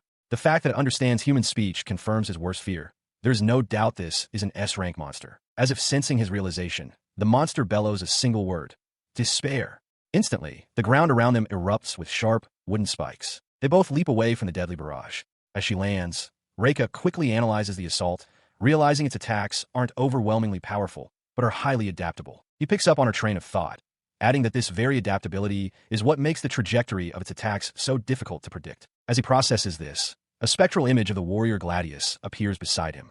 A realization dawns on Hayato. The fact that the monster's main body doesn't move is its greatest weakness. This immobility, he concludes, makes it a nice, easy target. He surges forward, fist cocked back, as the spectral warrior beside him mirrors the motion with her spear. A sickening, wet crunch echoes as the attack connects with the monster's face. Its glowing eye widens in shock as both Hayato and Reika watch the point of impact. Despite his powerful strike, the wound on the Labyrinth Monster's face began to mend itself with an unsettling hiss, its glowing eyes fixed forward. He watched the creature heal, identifying the ability aloud as regeneration.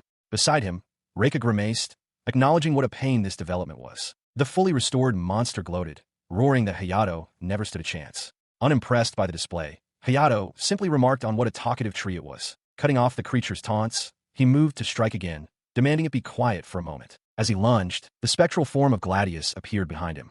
He unleashed a new technique, calling out its name, Meteor Swarm.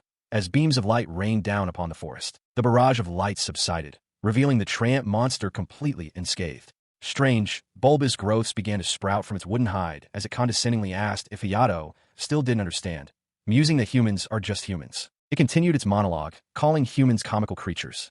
Hayato watched, realizing his own naivete. He had thought that simply blasting a piece of it would be enough to kill it. As he processed this, Reika approached from behind. She asked if he could use the technique that wiped out the Ritter monster, but immediately noted that this target was too large. Hayato agreed, adding his suspicion that the creature must have some kind of core. She balked at the suggestion, exclaiming that it wasn't realistic to expect them to find a small core somewhere inside that massive body. In response to her doubt, he looked forward with renewed focus. He clarified that it wasn't a matter of not having a technique powerful enough to wipe it out, implying he had a plan. As he prepared his next move, the colossal Labyrinth loomed over them, its wooden face twisting into a mocking expression. It goaded them with a low rumble, questioning if their previous attacks were all they had to offer. He ignored the monster's taunt, turning to Reika with urgent instructions. He told her to jump as high as she could on his signal. Though surprised, she quickly agreed. His gaze then fell upon the bodies of the fallen survey team, ensnared by the Trent's roots, and he made a silent, solemn vow to lay their souls to rest. With his resolve hardened, he took a decisive step forward. He roared the signal, now. As instructed, Reika launched herself high into the air, away from the immediate area. He then brought his foot down with tremendous force, channeling his energy into the earth beneath him as he invoked the name of his technique, Collapsing Star. The technique's power erupted from beneath the Labyrinth in a blinding flash of light, shattering the monster's hidden core. As it disintegrated, the spectral forms of the survey team were finally released from their grim prison. The release of energy culminated in a cataclysmic explosion that tore through the cavern, obliterating everything in its immediate vicinity. As the shockwave subsided, Reika landed, her eyes wide with disbelief at the sheer scale of the devastation. Nearby, Hayato knelt on one knee, steadying himself after unleashing such a destructive force. She looked around, her astonishment growing as she took in the scene. Where the colossal Labyrinth had been, there was now only a vast, perfectly circular crater. She could only whisper in awe at the unbelievable power that had been unleashed. Her awe turned to relieved optimism. With a hopeful smile, she reasoned that after such complete annihilation, the monster must surely be dead. Her words, however, were met with a sudden, ominous rumbling from the crater's edge. Hayato's expression tightened with alarm as he looked up, realizing with dread that she had spoken too soon. He stares in disbelief as the ground trembles violently. From the crater, not one, but two colossal treant monsters emerge, their glowing eyes fixed upon him and Reika. He voices his confusion aloud, questioning how the creature could have possibly multiplied. Beside him, Reika can only look on in wide-eyed shock. In response, when the treant speaks, its voice like grinding stone. It confirms their prediction. It does indeed possess a core. It continues, revealing a critical detail. The core is not located within its physical body. The creature's voice echoes as it reveals the true nature of their challenge. Its core is hidden somewhere within the vast, sprawling space they now occupy. A gnarled branch points towards the endless trees as the monster commands them to begin their search. Hayato can't believe what he's hearing, protesting that the area is impossibly vast. The two treants grin with malevolent glee, openly wondering how long the humans can possibly endure. They anticipate that the hunt will be an entertaining spectacle. The full weight of the situation settles upon him. He realizes they must not only find a single, tiny core in this immense space, but also do so while fending off the monster's countless attacking branches. Reika stands beside him, her expression grim and silent. Breaking the silence, Reika turns to him.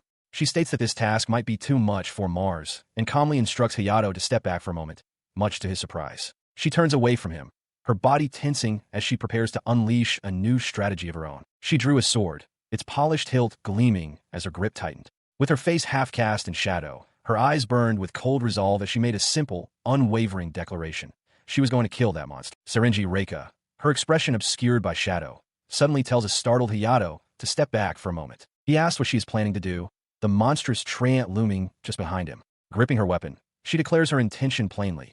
She is going to kill the monster. She explains her reasoning, stating that Hayato's ability lacks the firepower to destroy the entire space. Therefore, she concludes, as the one with the better chance, the task must fall to her. The two massive treants roar with amusement, goading their prey to search and entertain them with their pathetic, futile struggles. In response, she utters a single, quiet command. Excel. She explodes forward with blinding speed, leaving a stunned Hayato calling out after her as she becomes a streak of motion rocketing through the dense woods. The creature expresses its shock at her velocity.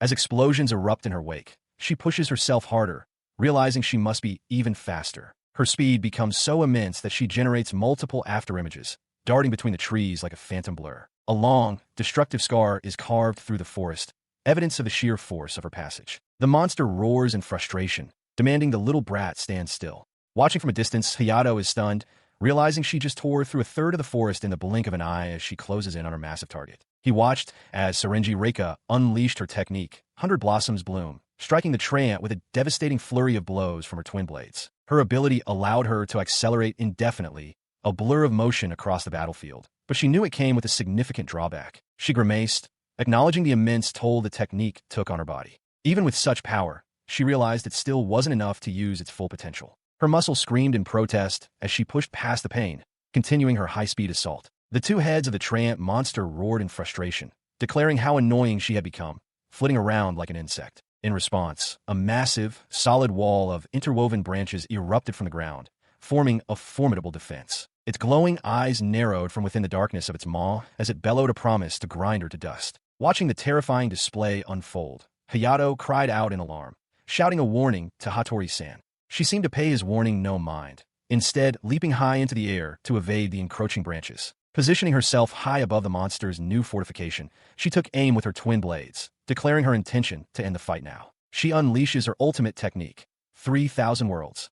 A torrent of energy beams erupts from her, descending upon the forest like a divine judgment. The attack slams into the treant's defenses. Cracks spread across the barrier as the monster's glowing eyes widen in disbelief, unable to comprehend being beaten by a mere human. Its shock is obliterated by a deafening explosion that tears through the landscape. Through the settling dust, Hayato rushes to Reika's side. He finds her on one knee, trembling from the immense power she expended, and urgently asks if she is all right. She looks up, managing a confident wink, and reports that her direct hit destroyed the core.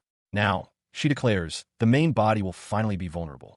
Her triumphant thought is cut short by a deep, ominous rumble from below, catching them both by surprise. They peer into the crater left by the blast as a voice echoes from within, calmly stating how careless it had been. The massive treant emerges from the smoke, its form intact. It looks down upon them and acknowledges that they did, in fact, manage to destroy one of its cores. The words strike Reika with the force of a physical blow. She can only stare in horror, realizing it was just one of them.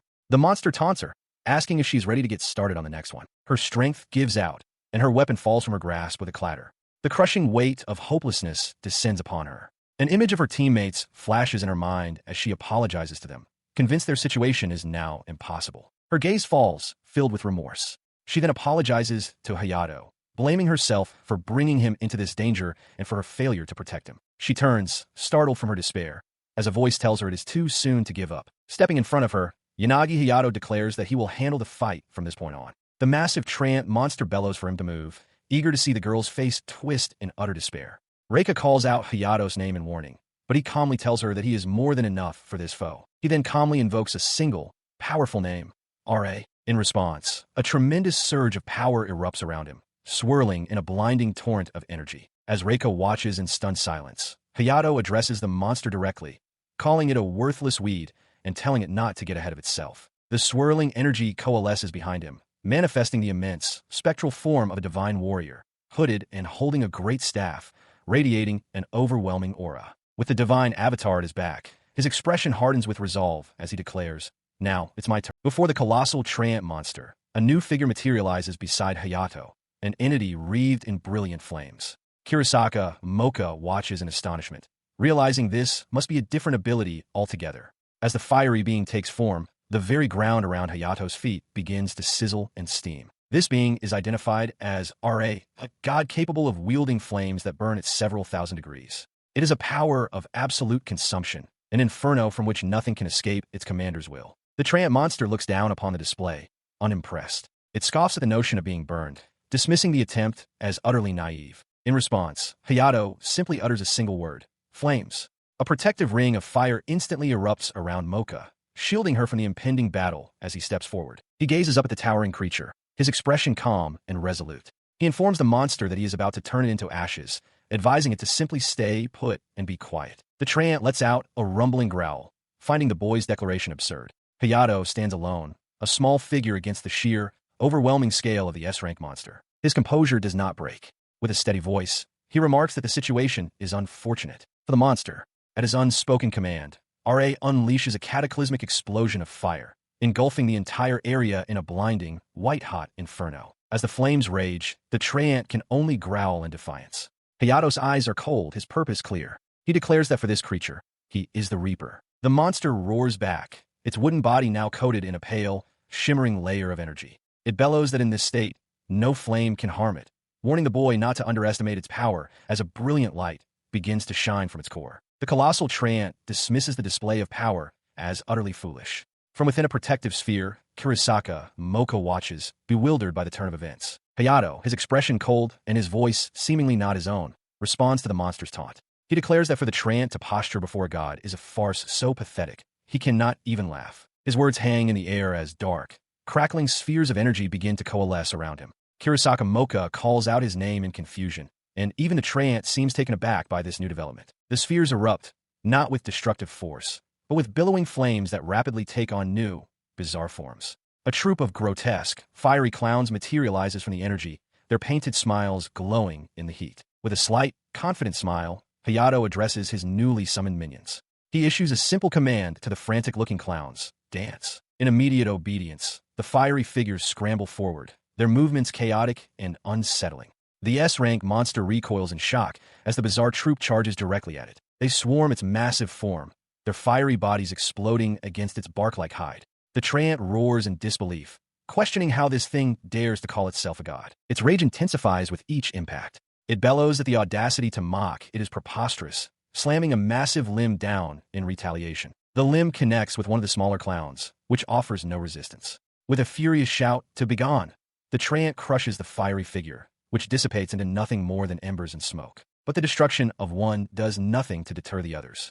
The remaining clowns continue their relentless, sizzling assault, their silent, smiling faces an unnerving sight as they press the attack. Their chaotic assault culminates in a series of violent explosions that rock the battlefield.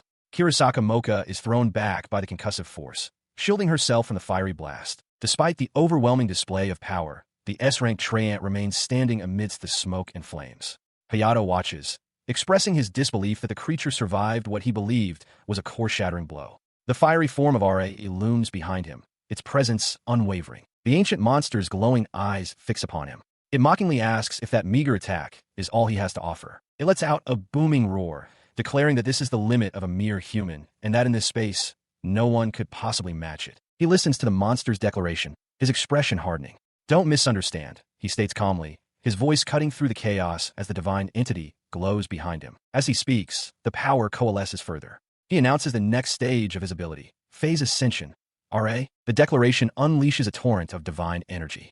Hayato rises into the air, suspended before the fully manifested form of RA, which now displays multiple fiery arms. Both the Treant and Kurosaka Mocha stare in stunned silence, the latter questioning what exactly she is witnessing. He floats effortlessly, bathed in the entity's light, and addresses the monster directly. "I already told you," he says, his voice resonating with power. "I am a god." With a simple gesture, he directs his power towards the Treant. The monster roars, sensing its impending doom, proclaiming that this is the time of its ruin. His hand remains outstretched, his gaze cold and resolute. He passes judgment on the creature, commanding it to suffer the pain of all those it has killed. He unleashed the full might of his divine power, proclaiming the attack as the flames of the end. A torrent of fire erupted from his levitating form, surging towards the terrified Treant monster. The inferno struck the ancient creature with overwhelming force. The Trent's bark-like face began to crack and splinter under the intense heat, a pained groan escaping its wooden form. Its agony echoed as the divine flame spread, consuming the surrounding forest with a relentless, crackling roar. At the heart of the conflagration, a critical point gave way. With a final, guttural roar of defeat, the monster's very essence shattered into pieces. As the last echoes of the monster's cry faded, Hayato descended, his feet touching down softly on the scorched earth. His divine form dissipated, leaving him standing in his torn clothes. He winced, remarking on a stinging pain and guessing that he wouldn't be able to take a bath for a while. The immense power had clearly come at a physical cost. He looked out over the vast, smoldering wasteland he had created, where Kurosaka Mocha now stood beside him. Despite the incredible victory, he knew this was not the end, murmuring to himself that he still had a long way to go. Beneath the calm, cloud-dappled sky, the world seems to settle. But on the ground, the aftermath of the battle is clear. Yanagi Hayato and Hattori Suzuna stand amidst the debris, looking up as the last remnants of the defeated foe break apart and vanish into the ether. His attention shifts from the sky to his companion, who is kneeling on the ground.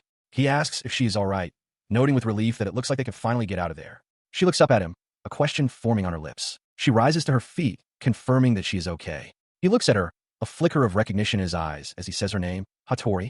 She quickly clarifies that she wasn't injured, but was simply taken aback by his power. She reminds him of his strange pronouncements, questioning if he wasn't just saying something about being a god in the middle of it all. He stares back, his expression blank and uncomprehending. Seeing his confusion, she asks him a direct question, "Who are you?" He seems to have no idea what she is talking about. A gentle smile returns to his face, the intensity from moments before completely gone. He reintroduces himself simply as Yanagi Hayato, nothing more and nothing less. Hattori reacts with stunned disbelief. He, however, changes the subject, turning the focus back to her. More importantly, he asks, wasn't she planning on taking that monster down all by herself? He sighs, wondering aloud if he really seems that unreliable. Flustered, Hattori waves her hands dismissively, stammering that she has no idea what he's talking about. He explains his concern, revealing that when he was a rookie, a similar situation occurred where his senior sacrificed himself to save him. Before he can finish, Hattori shouts, insisting that this situation is not the same. She began to explain her reasoning, her voice filled with emotion. This time, she thought it was her turn to sacrifice herself in order to save him. With a hand pressed to her chest, she confessed her intent, her eyes wide with sincerity. Her words hung in the air between them, a stark contrast to the desolate, debris-strewn landscape surrounding them. He looked at her, his expression hardening. "I hate," he began, his voice low and intense. Startled by his tone, she could only stare as he finished his thought, condemning that very way of thinking. He conceded that he wouldn't call her choice wrong, but he firmly stated that dying for someone is a painful decision. Her face tightened with a pained understanding. She knew he was right, adding that the pain is far greater for the one who is left behind. He met her gaze, proposing a different path. They don't need the resolve to die, he insisted, but rather the resolve to survive and fight together. A confident smile spread across his face as he made a vow. He refused to lose, no matter what they were up against, and declared that he would be the one to protect her. His words left her momentarily speechless, her eyes wide with surprise. She looks at Hayato, her expression earnest, and asks why he would go to such lengths for her. He stands amidst the lingering dust of their battle, his clothes torn, and explains that she was the one who pulled him out of a gray, suffocating existence. He smiles warmly, placing a hand over his heart. To him, he declares, she is his benefactor. He urges her to rely on him for anything, without any hesitation. She gazes back at him, a slight, knowing smile touching her lips as she quietly asks if he is truly sure about his offer. In response, Hattori playfully warns that she might just take him up on that, admitting she is more trouble than she's worth. Hayato's confidence doesn't waver. He states that is exactly what he is hoping for. Extending his hand, he makes a bold declaration. After all, he is the strongest. With a bright, trusting smile, she firmly takes his offered hand. The two of them then walk hand in hand out of the cave's entrance. Unseen by them, Kongu and Seirenji watch their approach. It becomes clear that the others have been planning a rescue mission for them from just outside. Seeing them emerge, Kongu runs forward, shouting with concern about Hayato's wounds and asking if he's alright. He urgently tells Seirenji to get Hattori to Kurisaka for healing. Seirenji joyfully throws her arms around both of them, telling them not to worry. She reassures them that Mocha's healing magic will have them good as new in no time. Despite the warm reunion, Hayato's expression is distant. He thinks to himself that he wishes things were truly that simple. The group walks together through a shimmering portal, finally safe. Kongu exclaims with relief that everyone made it back alive, celebrating that they have successfully overturned Kakuri's prophecy. He hears a voice commending him, the words, "Well done," Yanagi echoing as a faint memory of the recent battle. The memory dissolves in an instant, replaced by the image of a quiet, sun-dappled path through a forest. A few days later, he finds himself not in a forest, but resting in a sterile hospital room. His first visitor is Kurisaka Mocha, who is distraught that her healing ability couldn't mend all his wounds completely. Hayato, however, reassures her, thinking to himself that her power worked far better than he ever expected. Later, as he sits alone, a cheerful voice calls out, announcing a visit from Nissen. Looking toward the door, he sees the girl who resembles his sister, Ao, standing beside Hattori, Suzuna. Both are dressed in peculiar, nurse-like outfits. The girl smiles and asks how he's feeling. He stares back, completely stunned by the sight and barely able to stammer out her name. His shock quickly turns to bewildered protest as he demands to know what they are wearing. The girl who looks like Ao cheerfully explains that it's a nurse's uniform, a fact he exclaims he can clearly see for himself. He then questions why Hattori is there as well. The girl resembling Ao explains that she told Hattori this was the kind of thing he liked. Flustered, Hayato insists that his preferences are not the point. Despite his verbal protests, his wide-eyed, sweating expression suggests a much more complicated internal reaction. He finds himself the subject of an intensely flustered Hattori, who demands he stop staring at her nurse uniform. As she reels from the embarrassment, Hayato turns to the girl resembling his sister, blaming her for the situation. Unfazed, she simply pats his head, offering him a bit of praise for his efforts. Once the initial awkwardness passes, the girl sits and asks Hayato how he is truly feeling. He reassures her, stating that he is almost completely healed. She then points toward his bandaged arms, asking for confirmation that the burns are a side effect of his ability. He confirms with a confident smile that she figured it out, explaining that he had no choice but to use his power against an S-rank opponent. She seems unconcerned by the mention of ranks. Hayato reflects that compared to Ao's ability, the distinction between S-rank and F-rank is meaningless anyway. She then changes the subject, asking him to call their mother soon because her personal score has been rising. Surprised, Hayato asks to see, and she presents her phone to him. He takes the phone, and the screen displays a staggering number, 95080. He explains the gravity of the figure, noting that a top-tier high school student score is only around 10,000. For a middle schooler like Ao, this score is unheard of, making her unique in the entire country. This prompts him to ask if anything is wrong, though he adds that her level isn't critical yet. She simply replies that everything is the same as always. She calmly explains that she's been doing some boxing at home and making straw dolls. Hayato erupts, shouting that her brain is wandering far too much. He stares at her, aghast, and shouts that normal middle school girls do not make straw dolls. The girl, unfazed, simply asks if it isn't normal. Before he can process her bizarre response, his phone begins to vibrate in his hand. He glances down, a thought flashing through his mind. He has to call someone immediately. He clutches his head in frustration, lamenting how much his body has deteriorated without him even noticing. As he does, the screen lights up with an incoming call from Kongu. His expression hardens as the phone continues to buzz, the call demanding his attention. He answers the call. Standing in what appears to be a hospital room, with the girl sitting quietly on the bed behind him, he confirms his identity to the person on the other end.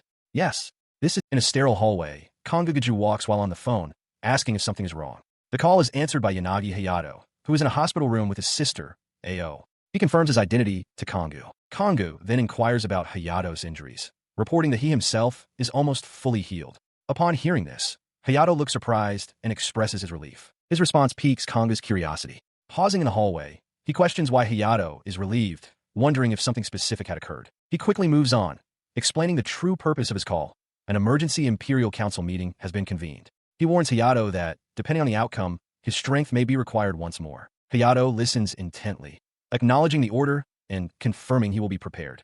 Kongo promises to call again after the meeting concludes. After hanging up, he informs AO that he might have to deploy again soon. She remarks that he's already in high demand, like a full-fledged member of the unit. While confident he won't lose, she urges him not to push himself too hard. Elsewhere, the Imperial Council meeting begins. A man with long, light-toned hair walks to the head of a large V-shaped table, thanking the assembled members for gathering on such short notice. This is an assembly of great importance, attended by veterans of national defense and the heads of various anti-secrecy organizations. Kongo sits among them, his expression grim. The description of the attendees continues, noting that many other illustrious and powerful figures have been convened for this urgent meeting. The man presiding over the council is identified as Shirakami Jinya, the Anti-Monster Task Force executive. With his hands clasped before him, he formally declares the meeting open. He began the emergency meeting, confirming that all members had reviewed the preliminary documents.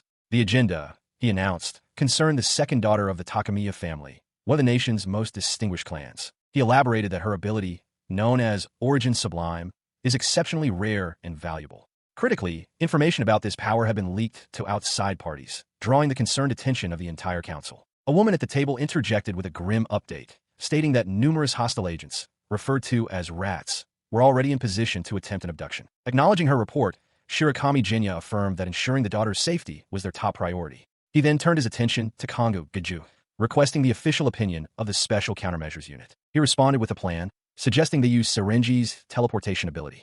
This would allow them to move the target to the Takamiya family's heavily fortified protection facility, securing her without any external exposure. However, another man, introduced as Samejima Yoshido, the Kyushu branch chief, declared that this presented a slight problem. He revealed that his branch was currently dealing with a series of mysterious disappearances in Kyushu, all perpetrated by monsters. He continued, stating unequivocally that they required Lady Syringe's power to resolve the matter, leaving Kongo to silently process this new complication. Kongo questioned the timing, remarking that this was the first he was hearing of any mysterious disappearances. Samejima retorted that they had only obtained conclusive evidence the other day. He was visibly surprised by this revelation.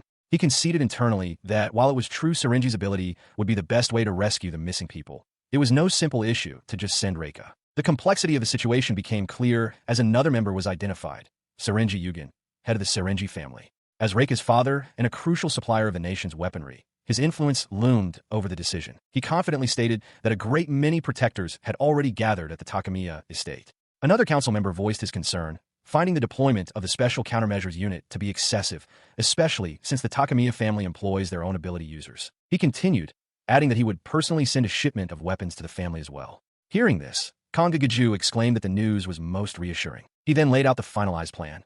They would proceed with the escort mission as soon as the matter in Kyushu was settled. Syringe Yugen agreed, confirming that this course of action would be for the best. From his seat at the head of the table, Shirakami Jinya's expression grew intense as he processed the decision. He began to issue the final orders, starting with, in that case. He declared that the Special Countermeasures Unit would proceed to Kyushu to subjugate the unidentified monster. Both Samejima Yoshido and Kongo Gaju listened intently. With the military unit assigned its task, Syringe Yugen confirmed as part of the plan with a confident smile and an okay gesture, stating that the Syringe family would provide the weaponry. Another council member then announced that all other parties were to remain on standby, ensuring a swift response in case of any other emergency. With all decisions made and roles assigned, Shirakami Jinya's voice echoed across the room, formally concluding the meeting. As the meeting broke, Shirakami Jinya called out to Kongo Gaju, asking for a moment of his time. Kongo, who had just begun to stand, turned in surprise and affirmed. From across the room, Syringe Yugen and Samejima Yoshido observed this private exchange, their expressions unreadable but clearly attentive. Shirakami Jinya leads Kongo Gaju away from the council room, down a sterile white corridor. A masked attendant watches them pass, his posture stiffening in surprise. Noticing Kongo's curiosity, Shirakami explains that the attendant is a telepathy user, his personal liaison with the outside world. Kongo turns back to Shirakami, stating that something from the meeting had concerned him. The telepathic attendant flinches, turning his head sharply as if startled by the unspoken weight of the thought. As they approach a circular chamber, he stops and asks if the room is protected by a soundproofing barrier, confirming his need for absolute privacy. Shirakami looks back, a slight smile on his face as he commends the young man's perceptiveness. His suspicion confirmed, Kongo understands the gravity of the situation, stating plainly that this is to be a private conversation. Shirakami then reveals his true purpose, issuing a direct order. Kongo is to send a single operative to the Takamiya family to act as a guard. The command stuns Kongo, as it directly contradicts Lord Yugen's public declaration from the council meeting. He clarifies that the proposal to postpone the escort mission came from Lord Yugen himself. Shirakami then delivers the critical intelligence. Yugen suspects there's a mole among the royal council. The revelation hits Kongu with force. Shirakami continues, explaining that the public strategy was merely a fabrication, a false plan presented specifically to draw the traitor out into the open. Kongu listens, the pieces of the puzzle falling into place. His expression hardens into one of cold fury. He declares that they cannot allow a malignant presence to fester among those who run the country, vowing to use this opportunity to purge them all. Kongu Gaju considered the plan, voicing a critical concern. Since the leadership knew all of his personnel inside and out, he questioned how a truly covert protection detail could possibly succeed. Shirakami, however, had already anticipated this. He declared with a confident smile that there was one man they were not yet familiar with, prompting a look of sudden realization from Kongu, the newcomer. As he walked away, Shirakami expressed some sympathy for assigning such a task to a rookie, remarking that he would send him a gift later to avoid being seen as an exploitative organization. The masked attendant nearby looked on, startled. The attendant, suddenly agitated, stammered out Shirakami's name, causing the older man to turn back and calmly ask what was wrong. Whatever the attendant whispered in that moment shattered his composure. Shirakami's eyes widened in disbelief and fury as he roared, demanding to know what was just said. He quickly regained his control, issuing a sharp order to the attendant. Understood. Do not take your eyes off him. Kongu, witnessing the sudden intensity, asked what was wrong. Shirakami's face was grim, his voice low and heavy with implication as he announced that the King of Destruction had arrived. Far away, at an international airport, a figure stepped onto the tarmac, remarking to himself that it had been a while since his last visit to Japan. The cause of the alarm was a newly circulated monster subjugation report. It detailed the defeat of an S-rank monster in the Labyrinth Cave by Yanagi Hayato, whose official world rank was listed as unranked. This very document was in the hands of a man known as Abel Leon, the absolute, rank 7. A smirk spread across his face as he read, musing that someone interesting had finally shown up. A glimpse into the coming storm reveals a new conflict centered on a young girl named Takamiya Runa, who possesses a special power. This very power has made her a target for a formidable S-rank monster, a demonic figure whose sole objective is to seize her. Drawn into this dangerous affair, Yanagi Hayato appears to have no choice but to get involved. As these forces prepare to clash, the King of Destruction, Abel Leon, also enters the fray, his hands wreathed in dark power, eagerly anticipating the chaos to come. The story thus far. Using the power of his second authority, Hayato Yanagi succeeded in the subjugation of an S-rank monster that had been lurking within the labyrinth. In doing so, he overturned Kukuri's prophecy, but the joy of his unit's safe return was short-lived. He was immediately assigned his next mission, a solo escort detail to protect Takamiya Runa, the second daughter of the Takamiya family, who possesses a certain special ability. At the center of these events is Yanagi Hayato, a user of the ability Transcendent, which allows him to sublimate his very being into any other existence.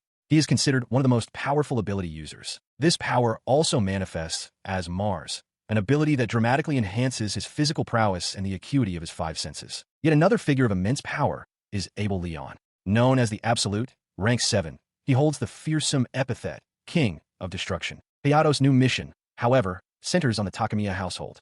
His charge is Takamiya Runa, the second daughter and possessor of the rare ability, Origin Sublime. The family also includes the eldest daughter, Haruka, known for her refined demeanor, and their butler, Ikai Takudo, whose power is said to be on par with the Special Countermeasures unit. Meanwhile, at an airport terminal, a formidable man steps into the concourse, pulling a suitcase behind him. A confident smirk plays on his lips as he holds up a document, thinking to himself that someone interesting has finally shown up. The document he held detailed the recent exploits of Yanagi Hayato, noting his unranked status despite having subjugated an S-rank monster in the Labyrinth Cave.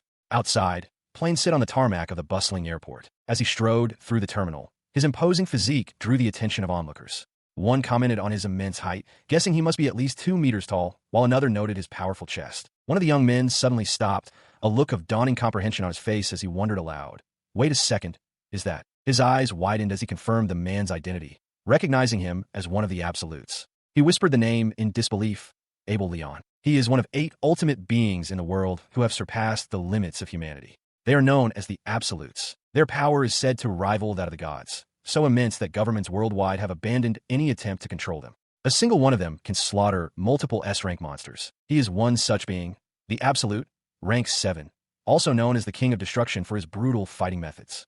As he sits, he examines a report in his hands. The document details the subjugation of an S-rank monster in the Labyrinth Cave by Yanagi Hayato, a feat considered completely unheard of for someone with no official world ranking. His interest piqued, he looks up with a grin, deciding he would like to meet this individual and ask a few questions. As he contemplates this, A man in a dark suit and sunglasses approaches. Abel correctly identifies him as an agent of the Japanese government, noting their quickness to catch a scent. The agent, sweating nervously, offers his sincerest apologies. He cautiously reminds Lord Leon that even a single action from him could have nationwide repercussions. He dismisses the agent's concerns, stating he's used to such attention. The agent then formally asks the purpose of his visit to Japan. He claims it's just a hunch, a feeling that something interesting is about to happen, and his hunches are usually right. Suddenly changing the subject, he slings an arm around the startled agent, declaring that he's starving and needs to be taken to a good place to eat. Meanwhile, at the Japan branch of the Special Countermeasures Unit, Kongo briefs Yanagi Hayato on a new assignment. He apologizes for giving Hayato a solo escort mission so soon after his recent injury. He explained the necessity of his undercover role. To draw out corruption within the upper echelons, he must blend in with the guards and keep his true identity concealed.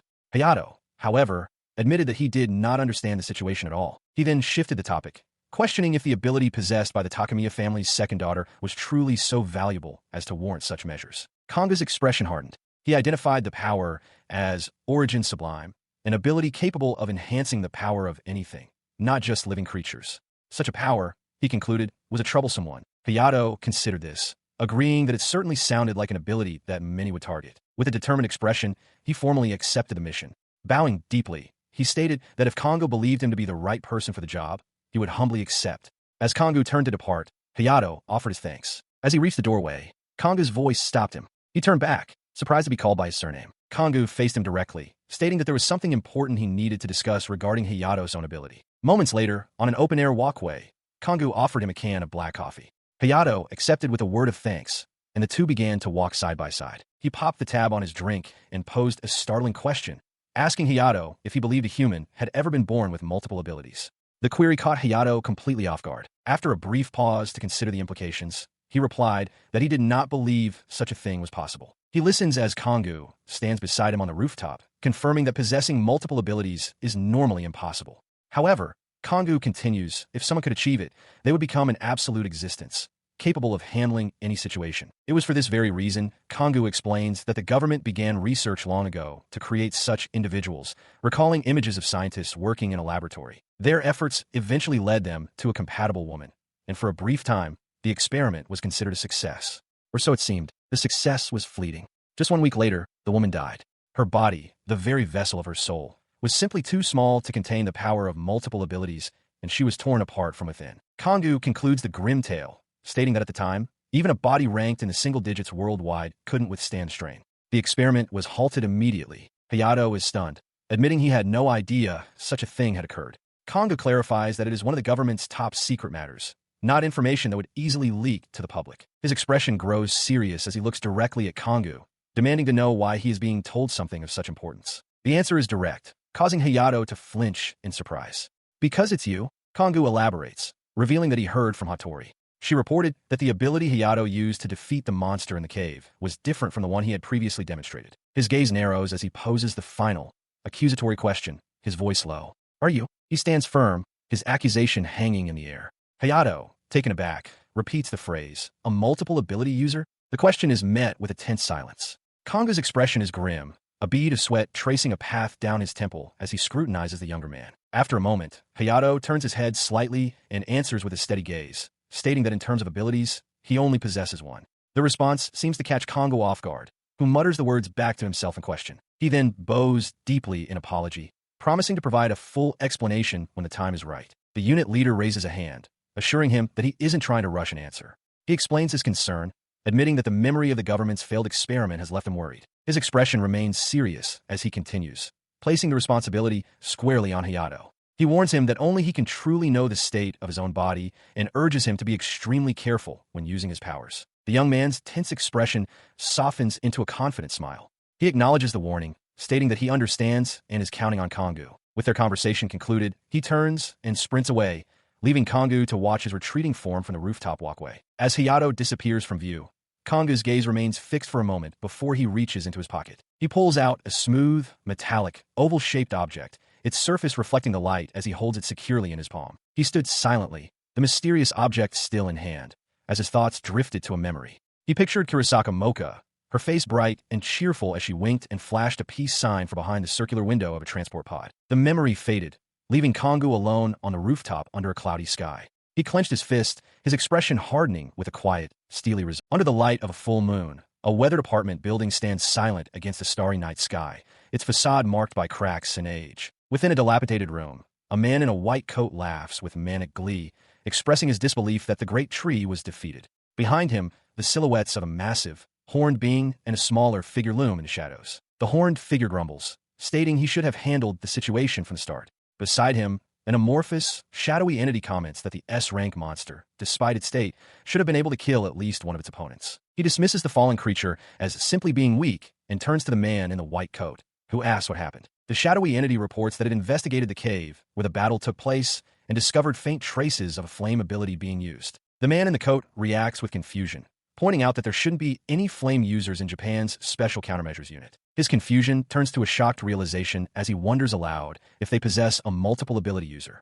The shadowy entity confirms this is indeed the case, and that it was precisely why it sent that person. His face contorts with manic desire. He shouts that he wants them, that they must acquire them at any cost. The entity calmly replies that it is a possibility. He offers a quick apology for his outburst, but the entity simply tells him to calm himself and remember their objective. The man's face twists into a monstrous grin, his mind consumed with the thought of dissecting the subject and learning its secrets. The entity explains that absorbing such an ability would significantly increase their power. The three antagonists are now gathered, their discussion focused on the matter of a certain little girl. Within their shadowy meeting place, the massive, horned demon roars with impatience, his voice a low growl as he demands to know the location of their target. In response to his outburst, the Labyrinth Master's disembodied voice calmly provides the intelligence. He reveals that for now, she is at the Takamiya residence, but adds that she's expected to be moved to a protection facility soon. The demon's snarl twists into a malevolent grin at this news. The prospect of facing a whole swarm of skilled guards only excites him, and he declares that it sounds like fun. He clenches his fists, energy crackling around him. He proclaims that as long as he gets to rampage, he couldn't care less about the opposition, vowing to slaughter every last one of them. Listening to the brutish declaration, the doctor sighs, his expression one of pure exasperation. He mutters under his breath that the demon is nothing more than a meathead. Meanwhile, the location at the center of this plot comes into view. The Takamiya residence, a vast and opulent mansion surrounded by manicured grounds and an ornate fountain. A young man in practical attire arrives at the estate's entrance, momentarily stunned by its scale. He marvels at the immense wealth required for such a construction, just as a voice from the doorway announces that he has been expected. He turns to see a man in a pristine suit, who introduces himself with a polite smile as Ikai, the head butler. The young man responds in kind, stating that his name is Kashiwagi. Ikai gestures toward the open doors, inviting him inside. Kashiwagi thanks him, clarifying that the name he gave is merely the alias he's using for this particular mission. As they walk through the grand foyer, Ikai expresses his relief, stating they've heard Kashiwagi is a highly skilled ability user. He explains the matter is one of great urgency, and they are immensely grateful for his assistance. Kashiwagi replies humbly that it is a great honor to be entrusted with the escort. He was met with a polite but probing question from the butler, Ikai. However, there's one thing I must confirm. What is your reason for accepting this mission? He offered a practiced, disarming smile in return. The master of the house helped me out of financial bind in the past. I am here to repay that kindness. Internally, he noted the butler's wariness, though he considered it to be expected. Ikai's expression softened into a warm smile. Is that so? He remarked, seemingly satisfied. The master was always one who could not turn his back on someone in need. With that, he turned and led the young man down the opulent hallway. As he followed, the escort let out a silent sigh of relief.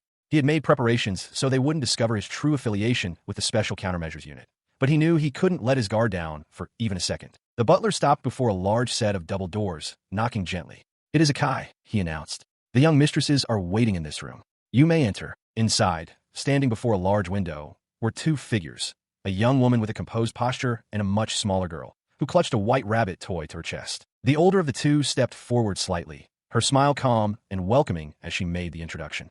I'm the eldest daughter of the Takamiya family, Takamiya Haruka. He was taken aback.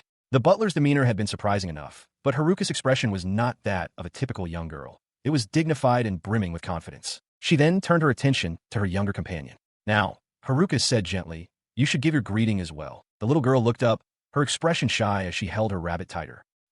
I'm T. Takamiya, she stammered, before finally managing her name.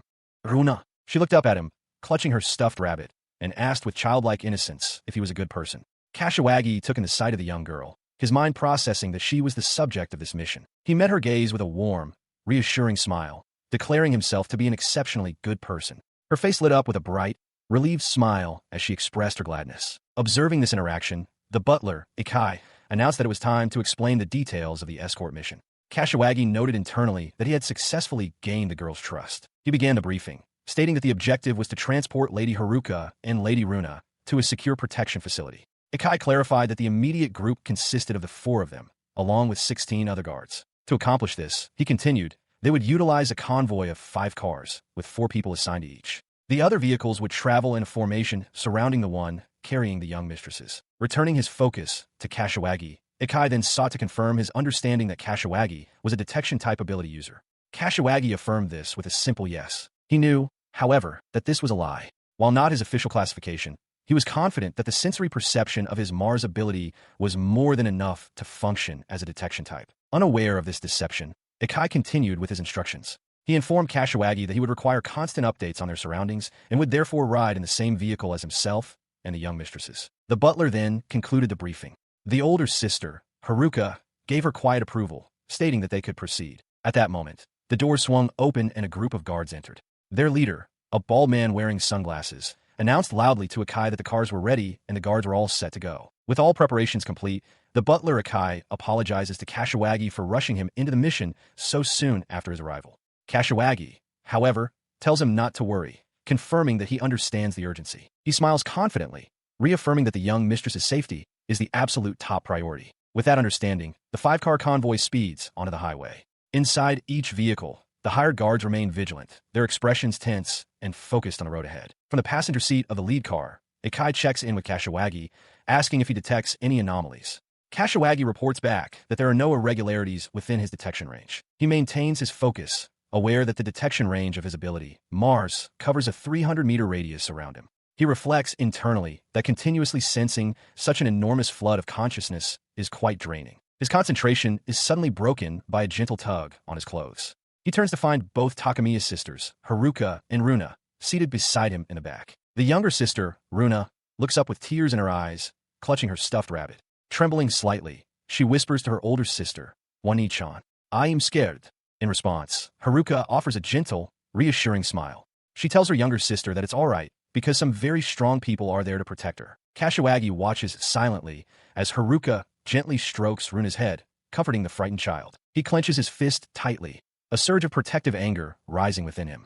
He wonders why these young sisters must endure something so terrifying and redoubles his focus, determined to sense everything, every breath, movement, and flicker of hostility. His senses flared, revealing the shadowy forms of multiple threats converging on their position.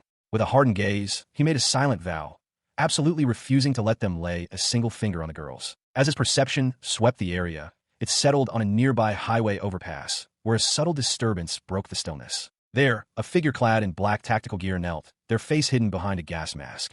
They leveled a high-caliber sniper rifle, taking aim at the convoy below as a finger settled onto the A convoy of vehicles travels down a city highway under a clear sky, the lead car moving steadily forward along the elevated roadway. From this vantage point, perched atop a nearby building, a sniper in full tactical gear takes aim. Their face is obscured by a hood, goggles, and a mask as they steady their high-caliber rifle, lining up a shot on the convoy below. Inside one of the cars, the sudden tension is palpable. Kashiwagi's eyes widen in alarm as Akai Takuto, at the wheel, calmly announces the threat. A sniper confirmed in a building 200 meters to their front right. The car immediately swerves, tires screeching on the pavement. In response to the evasive maneuver, a powerful shot rings out. The bullet impacts the road just beside the car, kicking up a massive cloud of asphalt and debris. As the car continues its high-speed swerve, a second shot is fired.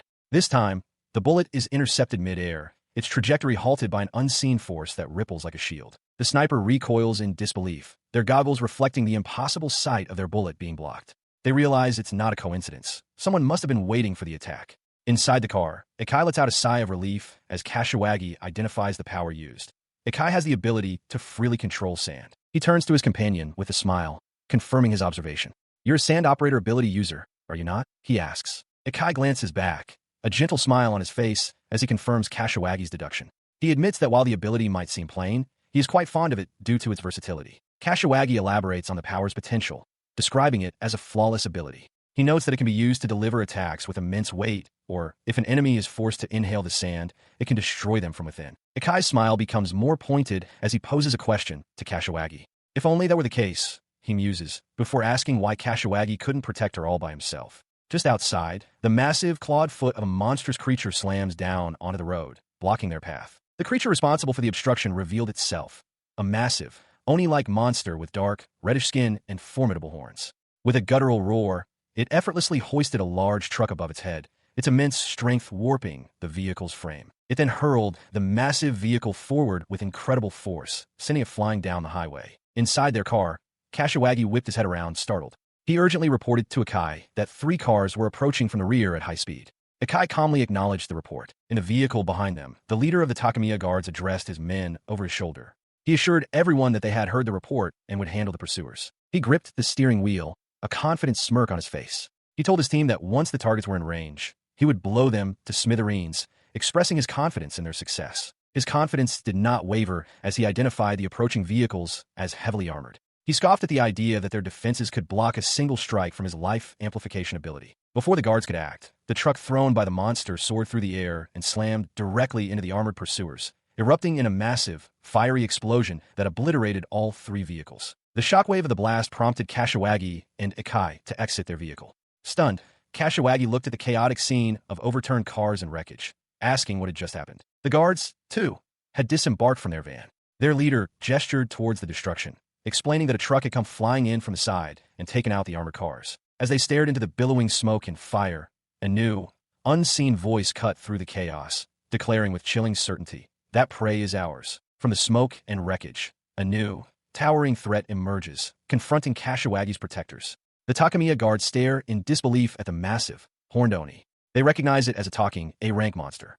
The creature glares down, clutching a large gourd, and warns them not to dare snatch its prey. Watching from a distance, Kashiwagi realizes he had let his guard down, having assumed their only enemies were human. He hadn't prepared for a monstrous encounter. Inside the nearby car, Takamiya Haruka holds a frightened Runa close, shielding her from the sight. His eyes narrow in self-reproach. He curses himself for the rookie mistake, admitting his situational awareness as a member of the unit is pathetic. While he's lost in thought, the guards rally their courage, shouting that the monster is the one who is going to die. The oni grins, baring its teeth, and asks which of them wants to be first. The creature responds with devastating speed, punching clean through one guard's torso, causing him to explode. The leader of the guards watches in horror as another of his men is swatted aside, his body disintegrating into dust upon impact. As the Oni's foot descends to crush the stunned leader, another guard shoves him clear, sacrificing himself. The leader, now kneeling amidst a swirl of protective energy, realizes he has been saved.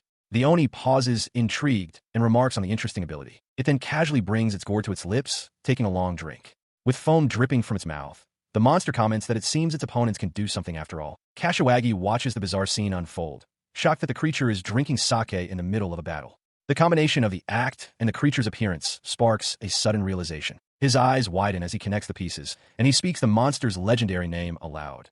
Shuten Dooji. The Oni, Shuten Dooji, turns its head slightly, a cruel smirk spreading across its face. It seems pleased, remarking that someone present knows who it is. The monstrous Oni is known as Shuten Dooji, one of Japan's 3 great yokai. He possesses a unique attribute. His strength grows in proportion to the amount of sake he consumes. As the group processed this terrifying information, Kashiwagi turned to Ikkai and inquired about the highest ability score among the guards. The butler calmly estimated it to be around 100,000. He immediately understood that such a score was nowhere near enough.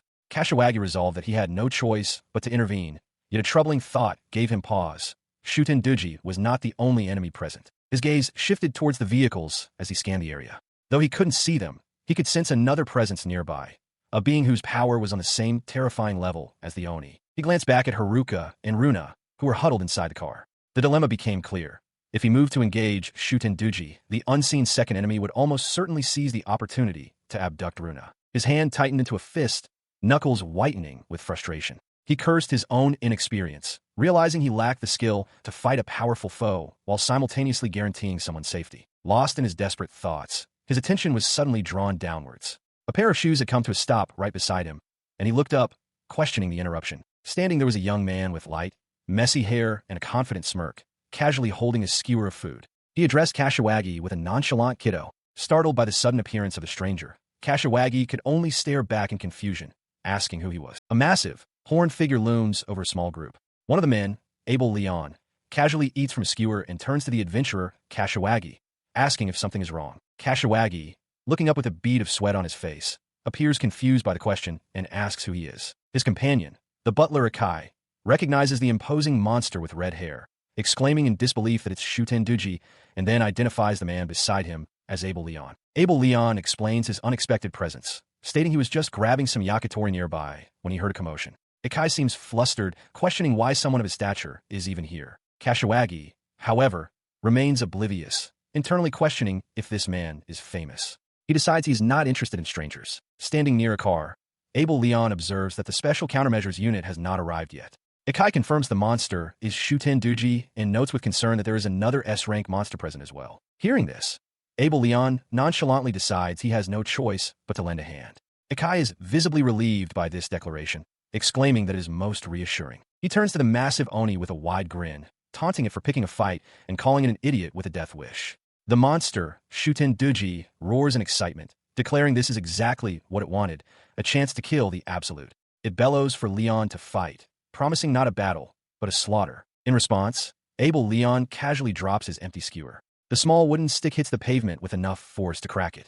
He calmly agrees to the fight, considering it a post-meal workout. He faces the towering monster, removing his blazer as he tells Shuten Dooji he will play with him for a bit. The confrontation is set. He stood calmly before the monstrous Oni, a faint smirk playing on his lips as the two combatants sized each other up, the air crackling with anticipation. His gaze sharpened, his light-toned eyes locking onto his target with absolute focus. In an instant, he closed the distance, his body a blur of motion as he threw a powerful right hook directly at the monster's chest. The blow landed with a sickening crack, the force visibly distorting the Oni's muscular torso. A shockwave erupted from the point of impact, sending Shuten Dooji hurtling backward across the shattered ground.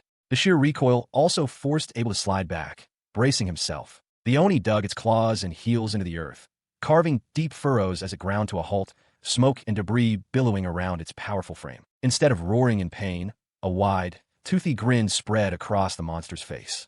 It looked down at its chest, then back at Abel, expressing genuine approval. To take a hit like that, it mused was not bad at all. Before he could retract his arm, the Oni's massive hand shot out, clamping down on his fist with immense strength.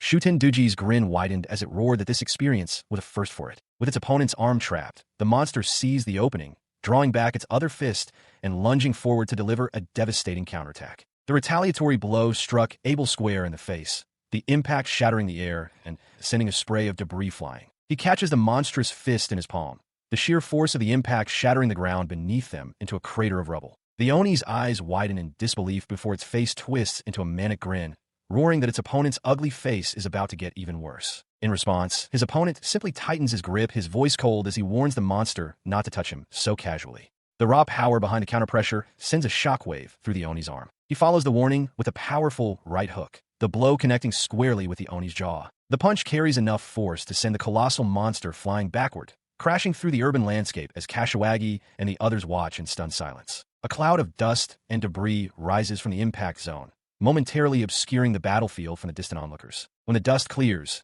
Abel Leon stands amidst the rubble, his shirt torn to shreds. He laments the loss of his favorite outfit and calmly informs the Oni that it will be paying for the damages. Across from him, Shuten Dooji recovers, acknowledging that this must be what it means to face the Absolute. Kashiwagi stares, his mind reeling. He had never expected Leon to be this powerful and questions just what kind of being he truly is. He observes that while Shuten Dooji is still standing, any normal opponent would have been utterly crushed by such a blow. The truth dawns on him. He turns urgently to Ikkaku, insisting they must leave at once. He understands now that Leon is holding back, his full power constrained because they're in the way. The leader of the Takamiya guards exclaims in frustration that the Absolute's attack has destroyed all of their cars. Beside him, the calm butler, Ikkaku Takudo, simply confirms that he understands the situation. The entire group stands stranded amidst the dust and debris, the scale of the collateral damage evident around them. Despite the inconvenience, the guard leader lets out an impressed sigh, remarking on what a slick ability they just witnessed. Ikkaku, ever practical, ignores the comment and gestures toward a single remaining vehicle, telling everyone to get on. Kashiwagi turns to Takamiya Haruka and Runa, urging the young ladies that they must leave as well, before heading towards the escape route. He pauses, however, noticing they haven't moved from their seats in the ruined car. He turns back with a concerned expression, asking if something is wrong. Haruka looks up at him, her face pale with fright.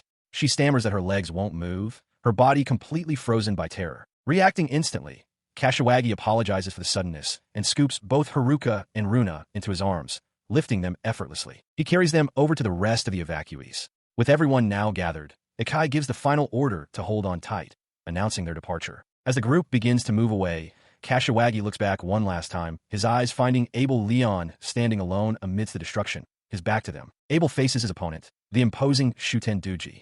A shadowy, disembodied voice speaks to the Oni, identifying it by name and stating that the situation is troublesome.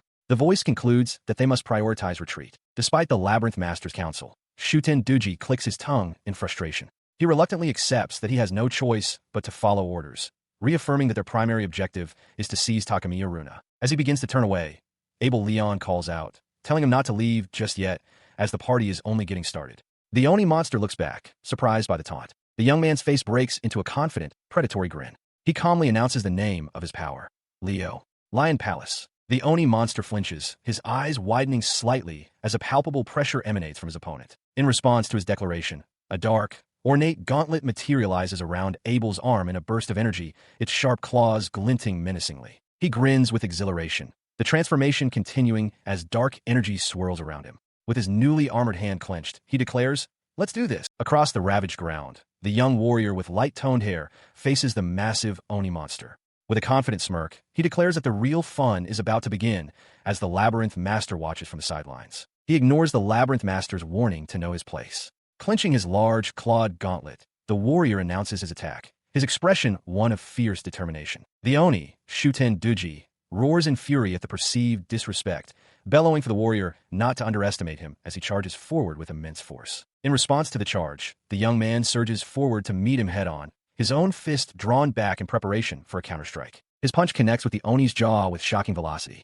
The monster's eyes widen in disbelief. He realizes his opponent is insanely fast. He then ducks beneath a clumsy swing from the beast, moving into what the Labyrinth Master recognizes as a complete blind spot. Positioned perfectly, the warrior brings both his gauntlet and bare hands up, preparing to unleash another devastating attack. With a sharp grin, he drives his armored fist forward, striking the Oni squarely in the chest with explosive impact. The sheer force of the blow sends the massive creature skidding backward, its feet carving deep gouges into the stone floor as it struggles to remain upright. It clutches its chest, where smoke rises from the point of impact. The Oni realizes with alarm that it cannot feel its left arm, recognizing that the last two hits were on a completely different level than before. The Oni monster, still recovering from the previous assault, demands to know what the newcomer is talking about. From across the rooftop, the light-haired man confirms the rumors are true. He can indeed read their movements ahead of time. He elaborates with a confident smirk, explaining that his ability, which he calls Leo, possesses multiple distinct properties. The first property, he reveals, is Foresight, which allows him to see an opponent's movements up to 3 seconds into the future. The second, called Escalation, causes his physical condition and power to increase drastically the longer a battle continues. He likens this escalating power to the way the Oni monster's own strength grows with alcohol, a comparison that visibly startles the beast. Finally, he introduces the third property, Lion's Fury. He admits this particular aspect is difficult to explain with mere words. The Oni monster scoffs, questioning if he means he doesn't even need such a power to defeat them. The man confirms he will not use it in this fight, but clarifies that the monster's assumption is incorrect. The reason, he states with chilling gravity, is that if he were to unleash Lion's Fury, the entire island nation would sink to the bottom of the ocean. Shuten Dooji erupts in laughter, dismissing the claim as an impossible bluff. Yet, the young warrior Kashiwagi, watching intently, realizes with a sense of dread that the man might be telling the truth. Elsewhere, the Labyrinth Master comes to a grim understanding. This is the nature of those known as the Absolute. They're a group of monsters, each possessing power on this very scale. Back on the rooftop, Abel Leon's smile widens. He issues a final warning to both the Oni and Kashiwagi. If they waste time, his power will only continue to grow, making him an even greater threat. He unleashed his power, and the pressure was so overwhelming that even the Labyrinth Master, a being of pure shadow, recoiled in shock. The monstrous Shuten Dooji found himself completely immobilized by the crushing weight of Abel Leon's presence, grunting with effort as he realized he could not move. His feet trembled, digging into the ground as he summoned every ounce of his strength merely to remain standing. As the Oni struggled, Abel Leon appeared before him with a confident grin, remarking that it seemed Shuten Dooji hadn't had enough to drink. He declared that the Oni would never defeat him unless he drank enough to guarantee a hangover, his gauntlet fists crackling with power. With that, he unleashed a devastating attack, Twin Fong, a blast of dark energy so intense it completely blinded Shuten Dooji, who cried out in pain, unable to see, unable to track his opponent's movements. The Oni was helpless as Abel Leon closed the distance in an instant and drove a gauntlet fist into his face, sending him hurtling backward. The force of the blow sent Shuten Dooji crashing through a bridge railing and deep into the adjacent forest. the impact causing a massive explosion of splintered trees and earth. Emerging from the wreckage, battered but still standing, Shuten Dooji growled, calling his opponent an overpowered freak. Abel Leon simply smiled, giving him credit for his toughness. He casually remarked that it had been a nice workout before leaping away into the sky, leaving both a stunned Shuten Dooji and a watching Labyrinth Master to stare in disbelief at his sudden departure. The massive Oni monster is slammed by a final, devastating blow, its body contorting under the immense force. The impact culminates in a blinding explosion that tears through the landscape, kicking up a massive cloud of dust and rock. When the smoke clears, Abel Leon stands alone in the cratered wasteland. He expresses his frustration, realizing they escaped by using the power of a mist monster. He glances in the direction of their escape, confident he could track them if he wished. However, he decides against it, feeling no particular obligation to pursue them further. He turns to Kashiwagi, who has joined him, remarking that as long as that brat is with the escapees, they will manage. Kashiwagi agrees, adding that while he doesn't understand why, the one who fled possessed an unusually powerful fighting spirit. Intrigued by this assessment, a confident smile spreads across his face. He openly wonders what the outcome would be if they were ever to fight seriously. Kashiwagi turns to depart, expressing his own certainty that he will eventually get the chance to clash with this mysterious individual. Abel Leon watches him leave, unaware of the future that awaits. At that moment, he had no way of knowing that the day the two of them would inevitably clash was not far off. The destination is the Takamiya family shelter, a large, modern, and well-fortified building standing as a safe haven in the city. Having reached its grounds, the group expresses their relief. The lead guard sighs, glad they finally made it. Kashiwagi helps Takamiya Haruka down, asking if she can manage. She confirms that she is fine. At that moment, the young Runa rushes forward, wrapping her arms around Kashiwagi's leg and thanking him profusely. He smiles down at her, brushing it off by saying he is simply relieved they all arrived safely. Her attendant, Ikkaku, stands beside her as Takamiya Haruka formally addresses the group of guards and Kashiwagi. With a grateful expression, she tells them they owe their survival to them. The guards, however, humbly deflect the praise. One of them remarks that they barely did anything, while another adds that they never would have made it this far if not for the intervention of the Absolute. While they speak, Kashiwagi remains silent, his gaze distant. He realizes the sounds of the distant battle have completely stopped and wonders if Leon actually managed to defeat the demon. His thoughts are interrupted as Ikkaku gestures towards the building's entrance. He addresses the group, inviting everyone to come inside to the secure zone. He takes a few steps before noticing that Kashiwagi has not moved. Turning back with a questioning look, Ikkai asks if something is the matter. The young man meets his gaze and explains his hesitation. He reveals that he picked up a strange presence on their way to the shelter and asks if he can go check it out. Ikkai pauses, considering the request with a thoughtful expression. He reasons that since they've made it this far, the young lady should be safe now. He grants permission, but warns Kashiwagi to be careful. Perched atop a building, Kashiwagi surveys the quiet streets below. A sense of unease settles over him.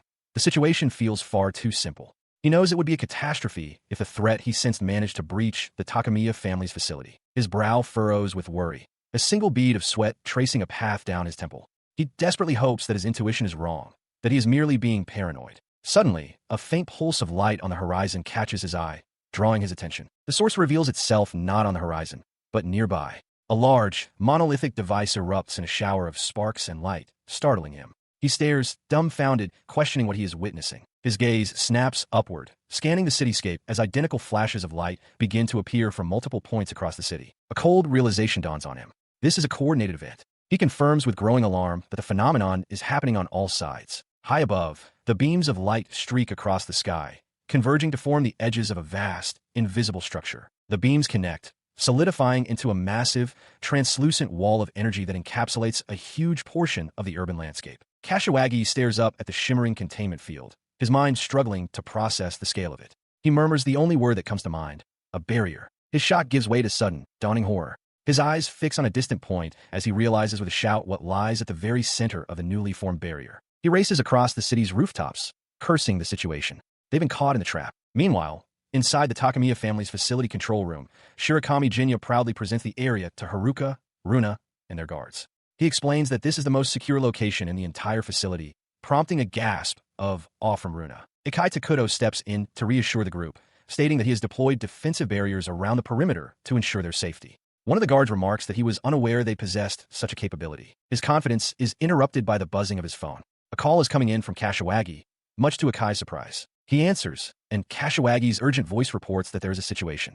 A barrier has been erected around the shelter, trapping everyone inside. The news startles Ikai, who demands clarification, his voice sharp with disbelief. A barrier? What are you talking about? Kashiwagi shouts back, telling him to stay put and not to leave the facility under any circumstances, promising he is heading back now. Sekai is left staring at his phone, wondering what could possibly be going on. Before he can fully process the warning, a deafening siren blares through the control room. The lead guard whirls around, demanding to know what the sound is. Sekai explains grimly that it's the emergency siren, which only triggers when a monster appears in the city. Reacting to the alert, Sekai turns to the main monitor, announcing that he is putting the live feed on screen. A single point of light appears on the dark display as it activates. The feed flickers to life, revealing a shocking scene. A massive, horned Oni monster stands amidst the destruction, flanked by a heavily damaged female android and a tall, cloaked figure looming behind them. The monstrous Oni grins, remarking that it seems they were played for fools. Nearby, two of its human allies react in shock, one shouting in disbelief that the creature is still alive, while the other questions if the Absolute had actually been defeated. Its companions, a silent, cloaked figure and a heavily damaged android, stand impassively. The android then speaks, its voice projecting to an unseen audience as it addresses you lot. Inside the facility, the group watches the broadcast in horror. One of the guards panics, realizing the barrier was part of the enemy's plan all along, and frantically asks if the monster is coming for them. Kashiwagi attempts to calm him, stating they will be safe as long as they remain inside. But outside, chaos erupts as civilians flee in terror. The Oni declares that it knows they are watching before snatching a young man from the screaming crowd. The man lets out a terrified shriek as the monster's hand closes around his head. It holds the hostage effortlessly, its glowing eyes fixed on its unseen target. The Oni roars its demands, for them to listen closely, bring out the brat, and disable the defensive barriers, or else face the consequences. The creature's threat hangs heavy as it grips the petrified man, who has lost control of his bladder in sheer terror. The Oni vows to kill every single one of them, shouting to ensure its message is heard loud and clear. Hearing this, Sekai's expression hardens. He knows that only the Takamiya family and a few select servants are aware of this facility's existence. The horrifying conclusion dawns on him. There must be a traitor among them. His thoughts are interrupted by a small, trembling voice. Runa, clutching her rabbit toy, tearfully confesses that this is happening because she is there, and that because of her ability, everyone is going to suffer. As tears stream down her face, she whispers for her big sister. Haruka immediately pulls the small girl into a tight embrace, fiercely reassuring her that she has done nothing wrong and that this is not her fault. He watches the two sisters, his own face etched with pain and frustration. He questions why they must suffer like this, simply because of who they are. He clenched his fist, the realization striking him with force. Runa's ability, it had to be something truly special. Acting on this thought, he immediately broke into a sprint down the corridor. "Ah, Sekai!" Haruka cried out, watching him go. Meanwhile, across the city, Kashiwagi vaulted between rooftops, his movements a blur against the urban landscape. He pushed onward, his expression a mask of grim urgency. A single thought propelled him forward. Please, make it in time.